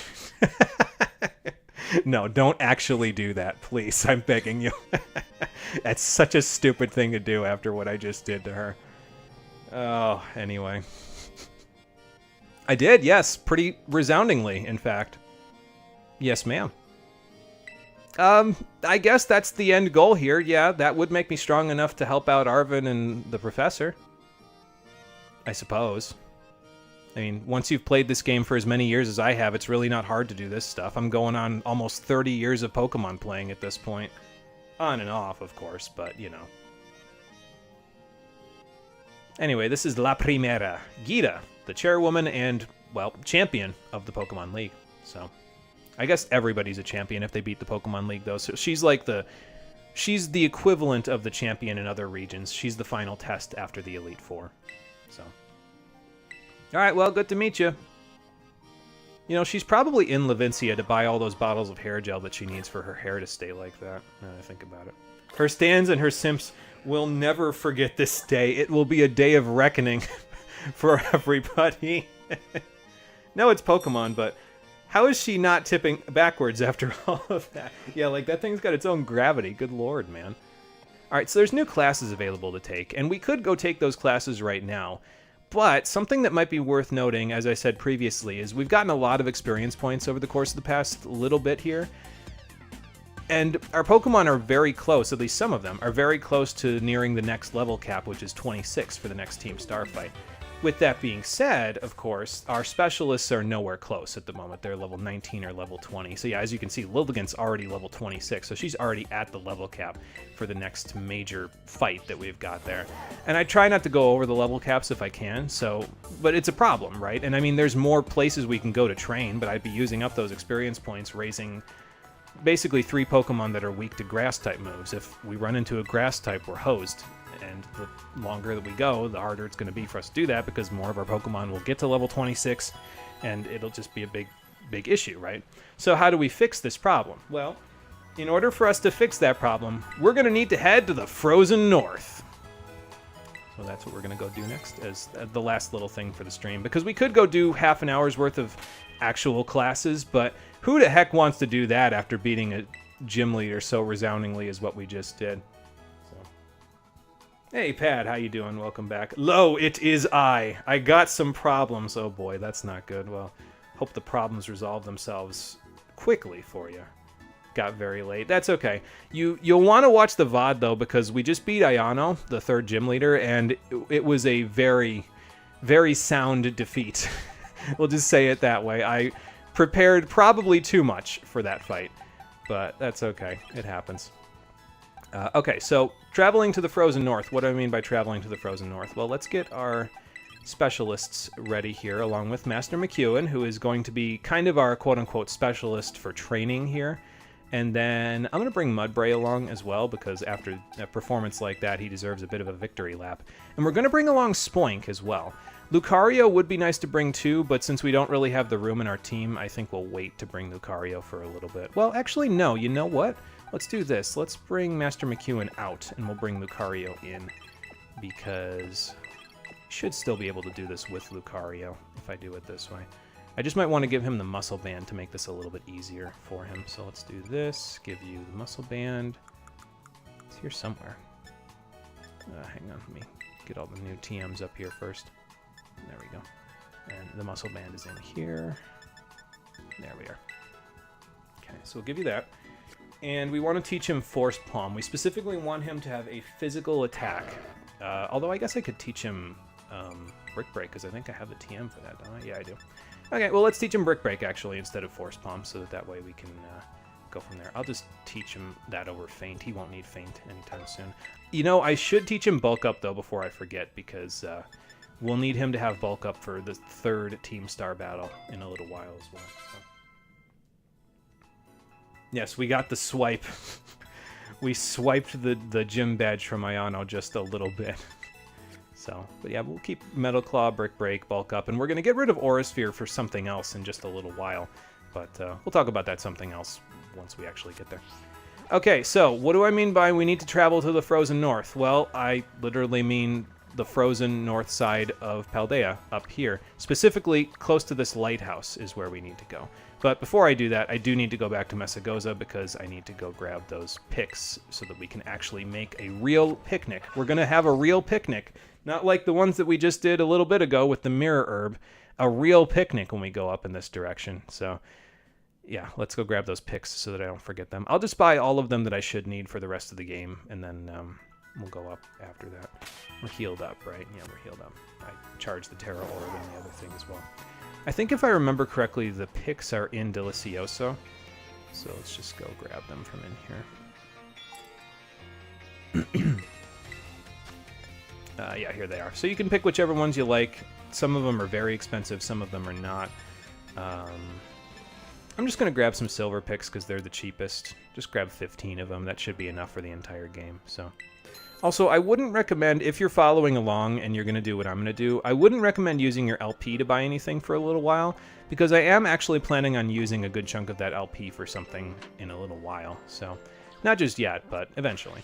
Oh, you know what I should do before I go is I should check the size of my Pokemon, because this next thing we'll do will not take half an hour. So, let's check sizes on everybody. Check Lilligant first, because that's the one, like, she was literally as tall as that one Pokemaniac. Like, that's got to be a little embarrassing. How big are you? A little bigger than average. You know, that makes sense, considering the fact that she was as tall as a person. Who else can we check? I think we already checked Interceptor. I don't think we checked Master McEwen, the Goater Cycle, or Callie, so let's check them, because we'll check the ones with nicknames other than Lilligant in this case. Okay, so Master McEwen is average size. I might have checked him already. But we might as well check all these while we're here. How about the Goater Cycle? Another average-sized one. Average-sized specimen, an average-sized steed for an average-sized princess. Fair enough. Oh my god, you can't just ask people how big they are. It's not kosher. Wah, wah. Alright, so Interceptor is also average size, which is, you know, fair enough. He's the leader, but that doesn't mean he has to be the biggest of them. Smalliv. Houseplant. How big is my houseplant? A little smaller than average, that's fine.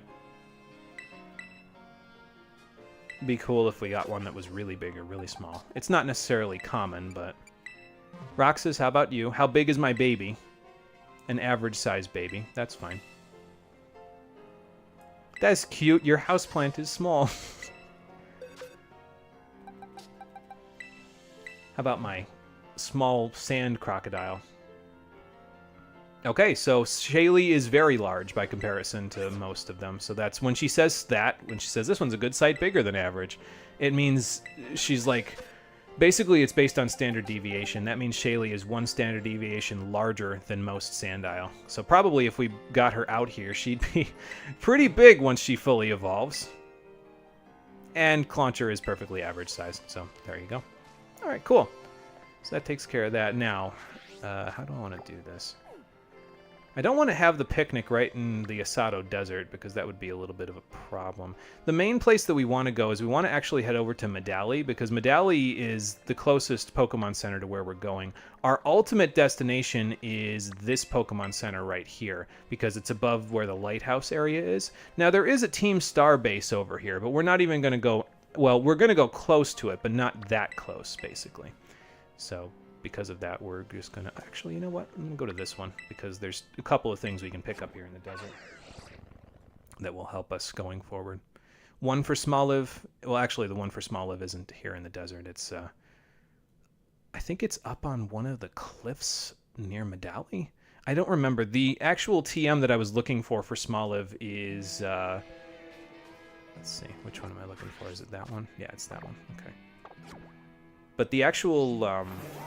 TM that I was looking for Smalliv is the one that I know where it is on the map is in East Province Area 1, which is our next destination for trainers after this.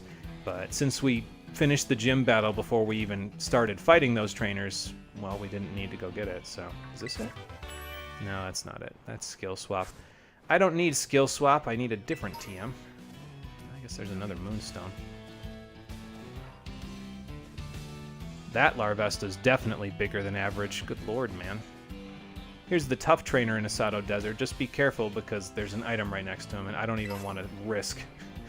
I don't even want to risk talking to him knowing that that's right there. That would be a travesty.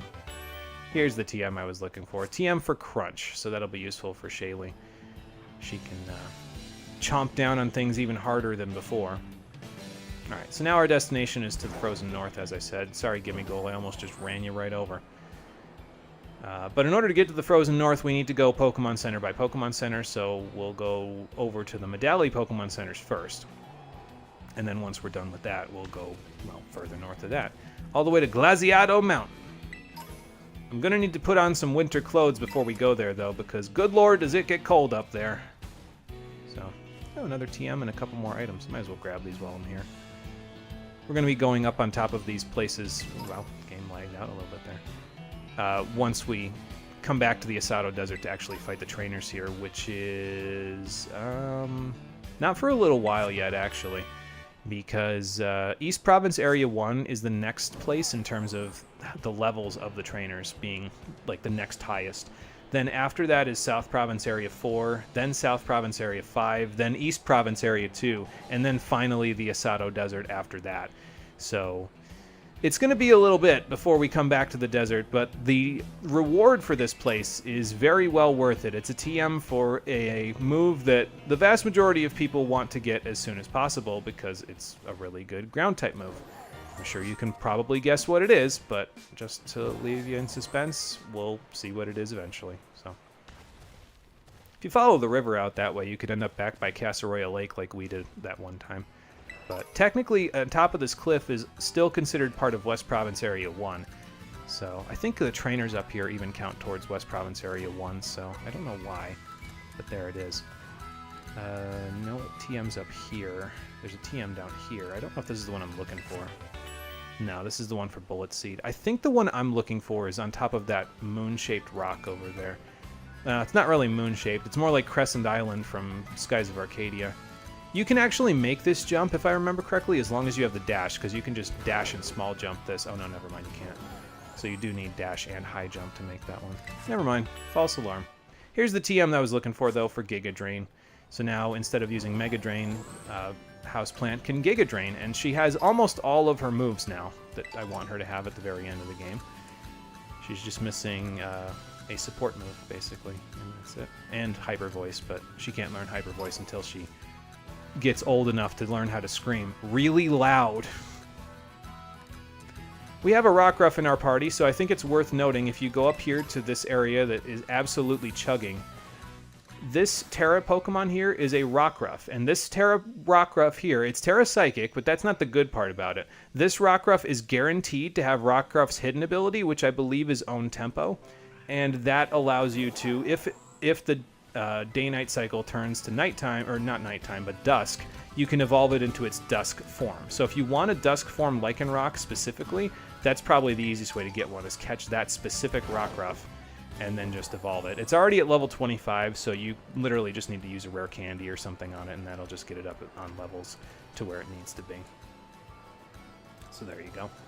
That's my pro tip for you if you want to use a specific Rockruff. There's a Primeape over there. Good lord. Get me away from that guy. Ooh, excuse me, Daydene. Don't know how to say it, but oops, that's the wrong button. There we go. This real quick. Sorry, I was steering with one hand for a second there. Alright, so we'll heal at the Medali Pokemon Center. That will open both of the Pokemon Centers on both sides of the town for us. We don't need to be in Medali for anything just now, but that's okay. I'm not really here for Medali itself. I'm here for having a picnic not too far away from it, and then we'll head up to the Frozen North after that. Now, with picnics, the thing about it is that even if you're on a flat land like this, if you try to have a picnic too close to town, it won't actually let you have the picnic, if I remember correctly. Like, I think if I do it here... Oh, it lets me do it here. Okay. Well, fair enough. This is far enough away from town, I guess, for them to be like, well, it's fine if you have the picnic right here. So, I guess this will work. Now, we actually do have some ingredients this time. So if you walk up to the table, you can look at the table and say, it's a picnic set. What do you want to do? And you can make a sandwich. So let's make a sandwich, shall we? The table looks like it's having a little bit of a problem. It's earthquaking, but that might just be Miraidon shaking the ground.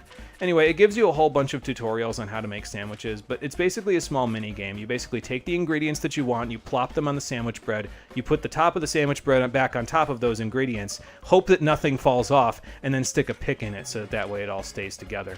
You can either make a recipe directly from a recipe you know, or you can make one using custom ingredients. It just depends on what you want to do. It's all up to you.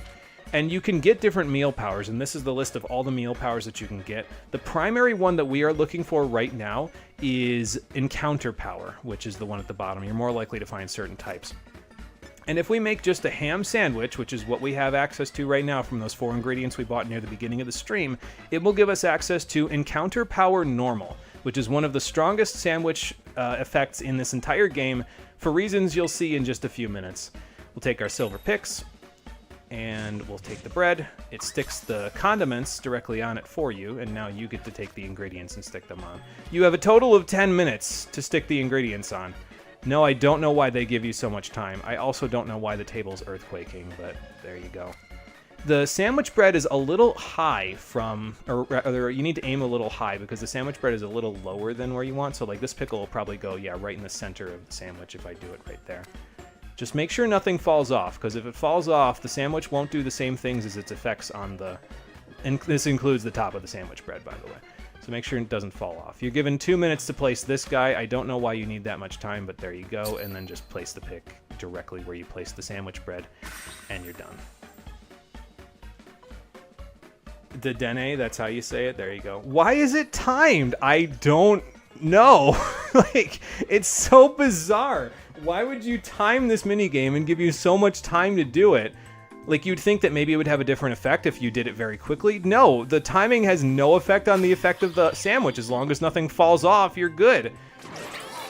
But there we go. Everybody's going to have a sandwich. This ham sandwich specifically. It's apparently a 3-star recipe.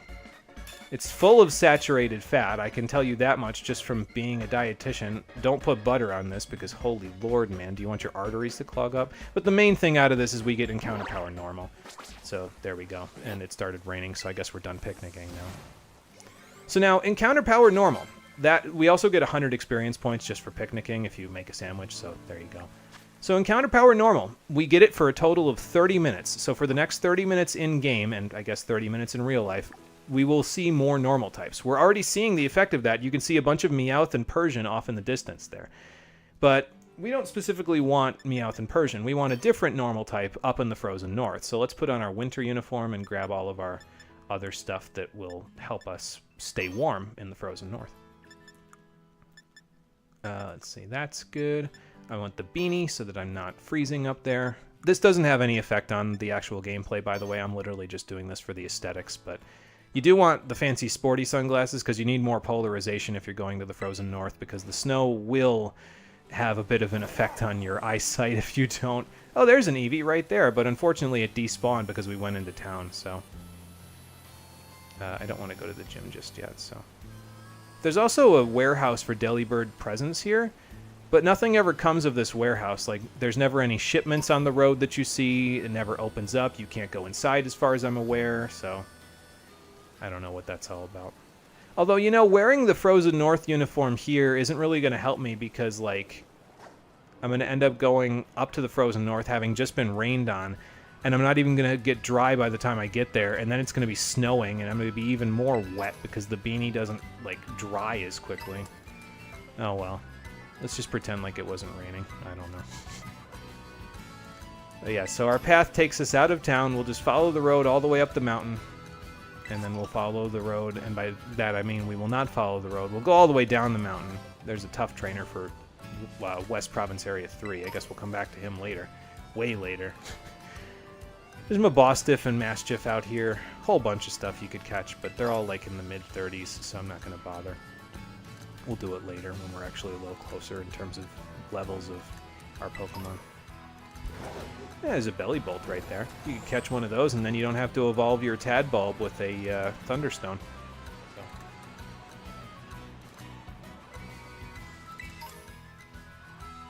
A WarioWare length minigame would make more sense than 10 minutes. Ooh, that's actually a cool Bolton logo. Yeah, I like the logo that they've got for the Bolton logo. That's one of the reasons why I keep that cap on for so long. Okay, you're starting to see the effects and one of the things that we're looking for. So you see that Pokemon right there. If you've played since Gen 1, you probably know exactly what it is. It's a Chansey. This province is the first place you can find Chansey in the wild, but there are a lot of normal types available in this particular province. What we want to do with our encounter power normal, because Chansey gives a ton of experience points when you beat it, and it's pretty easy to beat even with low-level Pokemon. We want to find a place where there's almost exclusively Chansey in terms of the normal types that are available in the encounter table. And there is exactly one place in the entire game where I think Chansey is the only normal type you can... Oh my god. Hi, Go-Goats. What's going on? The Frozen North is a bounty, apparently, for all of you. The Goater cycle hasn't quite evolved yet. I'll show them to you once it does happen. I'll come back and take a pic with this pack of Go-Goats eventually. That would look great if my draft league team ever goes into play. I wasn't asked to participate in a draft league for the one that my one friend, Shroomraver, he was here for the first stream. I wasn't asked to participate in this current season of it. But if I ever did participate in a draft league, I already have a logo and everything. The team's name would be the Lockland Fainting Go-Goats. LFG. So, it would be really silly, and I definitely need to get some Go-Goats in the trainer profile picture, so that way that makes sense. Yeah, no need to take your chances with this. We're going to guarantee this. Exactly. Alright, so we'll rest here, so that way we can fly back here eventually. There's some Wild Sneasel, some Winter Form. All of the Deerling and Sawsbuck you see in Glaciato Mountain and the North Provinces are going to be Winter Form, so there you go. Just be careful if you're picking up items on the wintry paths here, because, man, that Citadel was freaking out. They might not be items. They might be candles sticking out of the ground, and those candles are actually a wild Pokemon that's pretending to be an item.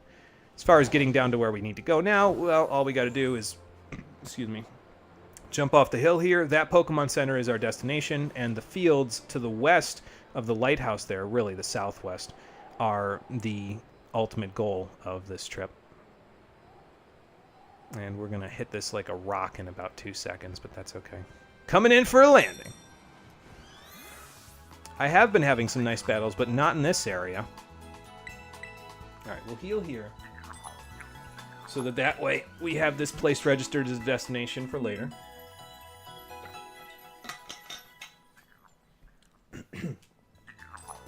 Scary stories, colon, oh boy. We're getting a scary story. Hit me, we'll see what the scary story is before we call it a day. Alright, so now don't go too close to the base, because if you do, well, it won't lock you into going to the base. It'll basically just generate a cutscene that you probably won't fulfill until you come back here way later. The Team Star crew members that are in there, the highest level for that area, the level cap is level 51, so just for reference there. It's a pretty high level, but we don't need to come in here for any time soon, so there you go. If you're going to have picnics in this area, by the way, this is probably the flattest land on this side of the mountain that you'll find, unless you were to go all the way down there. So have the picnic here if you want to do something like that. But the main goal here is to go into this flower patch down here. Because if we wander down here, eventually, we should start seeing some wild Chansey and Blissey. Aha, there we are. Because Chansey and Blissey are the only normal types in the encounter table in this area. That's it. Nothing else is it. No other normal types, I should say, can be encountered in this area. And they give tons of experience points when you defeat them in battle. For example, here's the strongest Pokemon that you can fight, a level 47 Blissey. Let's see how much experience it gives once we beat it with a few Brick Breaks. This is why you don't want to use Aura Sphere, by the way, because it's a Blissey, so it has like massive special defense. And to be fair, we're 26 levels lower, but I think it only has normal type moves and Light Screen, so like it can't really do much against us. And we can break that Light Screen anyway, so. But yeah, once we defeat this thing, check out the experience we're going to get here. Okay, well, it might take a minute because it also has Soft Boiled. For what it's worth, I'm pretty sure Master McEwen at this point would be able to 2-hit KO this thing, but I could be wrong about that. I just figured I'd use Lucario because, well, you know, Lucario needs the experience anyway. So, bring him along. So there we go. Check out the experience we get out of this. Holy moly, 9,000 experience points for Lucario there. Pretty good. Turn around to see no one there. Turns out it was the shape-shifting underpants man. Oh, no! 47. Oh, no, the EXP farm. Yeah, so this is where you can farm experience points in the game. And it's actually worth it if you're doing what I'm doing, where you're having specialists for each Team Starbase, because sometimes it's hard to raise, 9 or 10 Pokemon at the same time. And, I mean, there's plenty of trainers and plenty of experience points to get, but I'd rather use those for the regular team. So if you need experience and you don't want to do the experience gaining anywhere else, you can come here, make an encounter power normal sandwich, and fight Chanseys and Blissies until you get to the levels you want. So it's over 9,000! Yes, you can get one lucky egg. You cannot steal lucky eggs from Chansey and Blissey anymore. I think you could in other games, but you can get one lucky egg later on in the game, and that increases the experience even more, which is helpful because later on in the game, some of the Team Star bases are like this one that's over here is level 51. These Blissey don't quite get to level 51. They get to level 47 at the most. So it can make it a little easier for you to get that experience once you get the lucky egg. We don't have it yet, so any of the high-level Team Star stuff, I'm not going to bother getting the levels for just yet. We'll wait until we actually get the lucky egg, and then I'll do that. So this is also a good place to evolve a whole bunch of your Pokemon as well. So, like, if you... Okay, good, you didn't get above level 26. I was going to say, wait a minute, hold on. Did Diglett get above level 26 from that? No, he did not, so that's a good thing. Might want to save often just so you don't go above the level caps. So, but yeah, so you can gain a bunch of experience here, and once you get the lucky egg, it'll be even easier to get that experience. Oh boy, I can't wait to eat on this pizza, I said. Boo, said the scary pizza. Oh boy. That's not very nice, pizza. Oh, this Spoink has an impish nature. I guess it won't matter much. It's not really going to be doing any fighting, so it's just a support Pokemon for one of the bases later. That was what I was going to say. This is also a... Hi, Floette. It's also a good place to gain some evolutions if you want to bring... Like, once you have the levels for the Pokemon that you need in here, you can bring in Pokemon from your PC that are not fully evolved yet, and you can just get them a whole bunch of experience just by existing in your party, and then they can just evolve that way. So, might not be a bad place to do that. So now here's the plan, okay? So I'm going to fight a couple more Blissey on screen while I'm here, just to get Arrokuda, Diglett, and Rockruff to their places they want to be. But the ultimate goal of this training session, I suppose, is I want to get Lucario and Mudbray, and Spoink for that matter, to level 33. That way they'll get their... Well, Lucario's already evolved, but Mudbray and Spoink will evolve by level 33, so that way they'll be ready for the third Team Starbase. And getting Arrokuda, Diglett, and Rockruff to level 26 will have all of them evolve, and they'll be ready for the second Team Starbase. So then we can just go straight to the second Team Starbase next time and, do that as our first thing, then go back to fighting trainers till we get to level 30, which is the 4th gym badge's level up, or level cap. And then we'll be all set to go for the third Team Starbase once we hit level 33, which is its level cap. Now, if Lucario hits level 33 before I get done with everybody else, that's okay, because Master McEwen can sub in, because he needs to get to level 36 for the 5th gym, and if he gets to level 36 before I'm done, Callie can always sub in, because there's no level limit for her now. All we need to do is have her evolve into Garganacl, which is the final evolution of Nacli's evolutionary line. And she can actually fight the Blissey pretty good because of the fact that she has body press and really high defense compared to the Blissey. So she's actually another good one for that. So basically the order of operations is get Lucario to 33, then get Master McEwen to 36, then get Callie to, it doesn't matter, whatever level she wants to get to. But that's only if I don't get everybody else to their level caps. So 33, 33, 33, 26, 26, 26. So let's see if we can get a couple of those done now while we're on screen, because I see another Blissey, so... And it's got its back turned to me, so might as well. Excuse me. You could keep going down this way for a little while. Eventually, if I remember correctly, if you keep going down this way, you'll either hit the beach or you'll hit Sokarat Trail, both of which will cause the Blisseys to not spawn anymore, or Chanseys. But if you go back up in the opposite direction of where we're going right now, towards the flower field up there, there's a lot more space for the Chansey and Blissey to spawn. Just make sure you don't run too close to the Team Starbase, because then you'll activate that cutscene. And we don't need that cutscene just yet.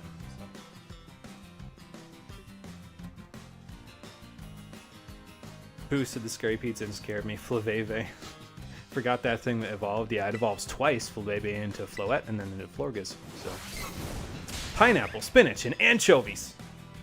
My favorite things on pizza. All of the things that piss people off. Nah, but apparently anchovies are pretty high in calcium from my understanding because you eat the bones along with the, well, fish, so it's kind of gross, but the bones are so brittle that you can pretty much eat the bones, so there you go. Oh, I don't need dive, I've got liquidation, so you can get Rock Tomb, though, and actually Diglett's level 26, so Diglett's all set. I gotta be careful with Rockruff, though, because it's level 25, and it's getting pretty close to level 26, so maybe this is where I'll use Experience Candies to get it up, instead of using the Chansey to do it. Aerocuda is still, like, 2 levels out, though, because of the slow experience brackets, so... Oh, high horsepower, huh? I could use it, but it's a 95% accurate move. I'll just stick with Bulldoze. It's fine. I think the Happini Dust also sells for a decent chunk of money as well. Not quite like Gimmighoul coin levels, but not too bad either. Anyway, Diglett's evolving.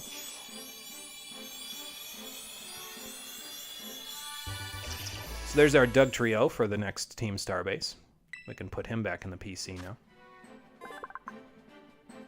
Very good, very good. He didn't even have to dig through the ground here. I can see through the seams of the earth. I don't think I'll need Sand Tomb, actually. Your moveset is fine as it is. You're going to be supporting for the next thing, so... And Rockruff is also evolving. And I think it's daytime, so it'll evolve into day Lycanroc. Which is fine, because this is the version I like the best anyway.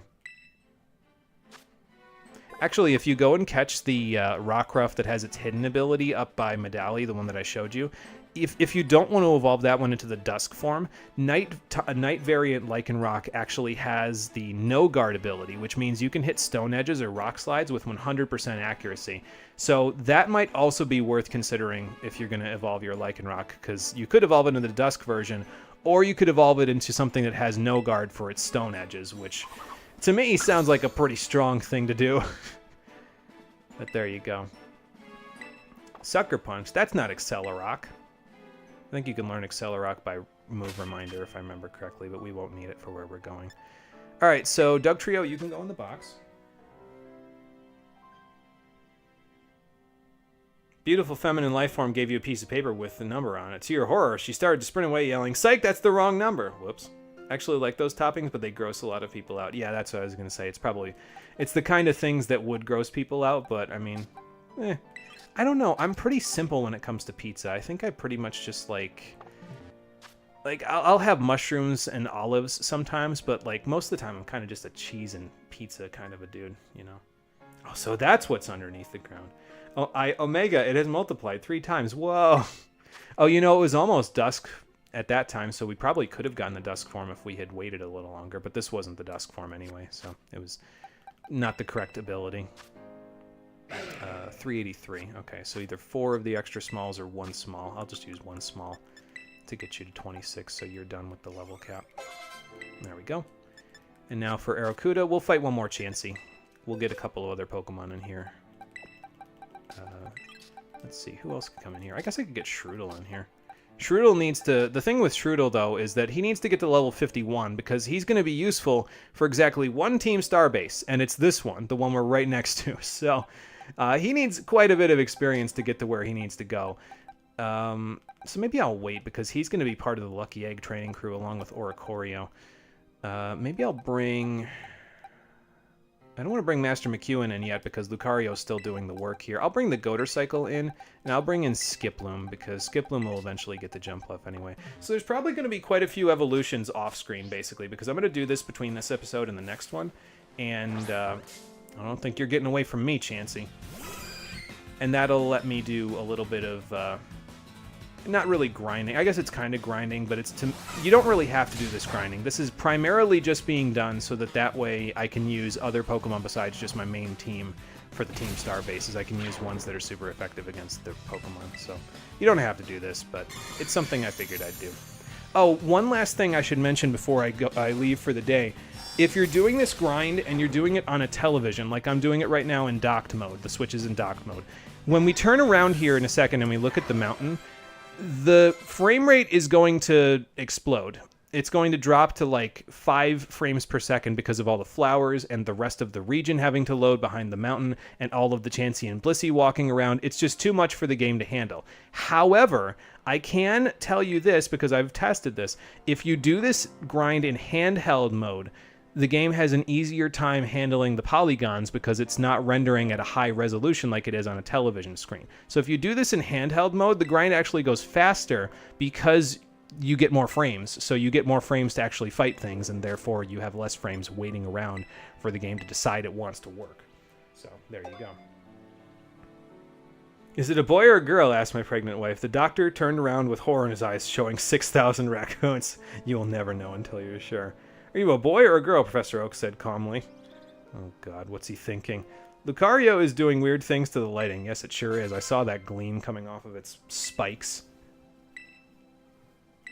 Okay, I guess Skiplim's getting Leech Seed too. That's fine. I guess I can get that for you. What level are you at anyway now? 22? Yeah, okay, that's fine. No, you know what? Your moveset is fine as it is. I'd rather keep what you've got. So. Oh, good. Mudbray has hit at or above level 30 and is now evolving himself. The ultimate victory after his victory lap with Ayano is turning into a 2,000-pound Clydesdale. Mudsdale. That's not a joke. Take a look at his Pokedex entry. He weighs as much as a small car. He's also 8 feet tall. Good lord, man. I mean, most of that is the solidified orange mud that's around his legs, but holy, what a draft horse. But yeah, it's pretty cool. I like Mudsdale quite a bit. It's another one of those Pokemon that I was sad to not get to use in my team for this playthrough, but, you know, we got it for this one, so. Okay, you need 2,000. I might just experience candy you as well, and I'm definitely experience candying you, because yeah, we're a little close. We're a little close for comfort. You're going to need 2 of these, so let's do that. I could have given you a medium, but that's like, I'd be giving you 3,000 experience. We might be cutting it a little close there. Alright, so now Aerocuda can evolve, and we've got all of our Pokemon ready for the next Team Starbase.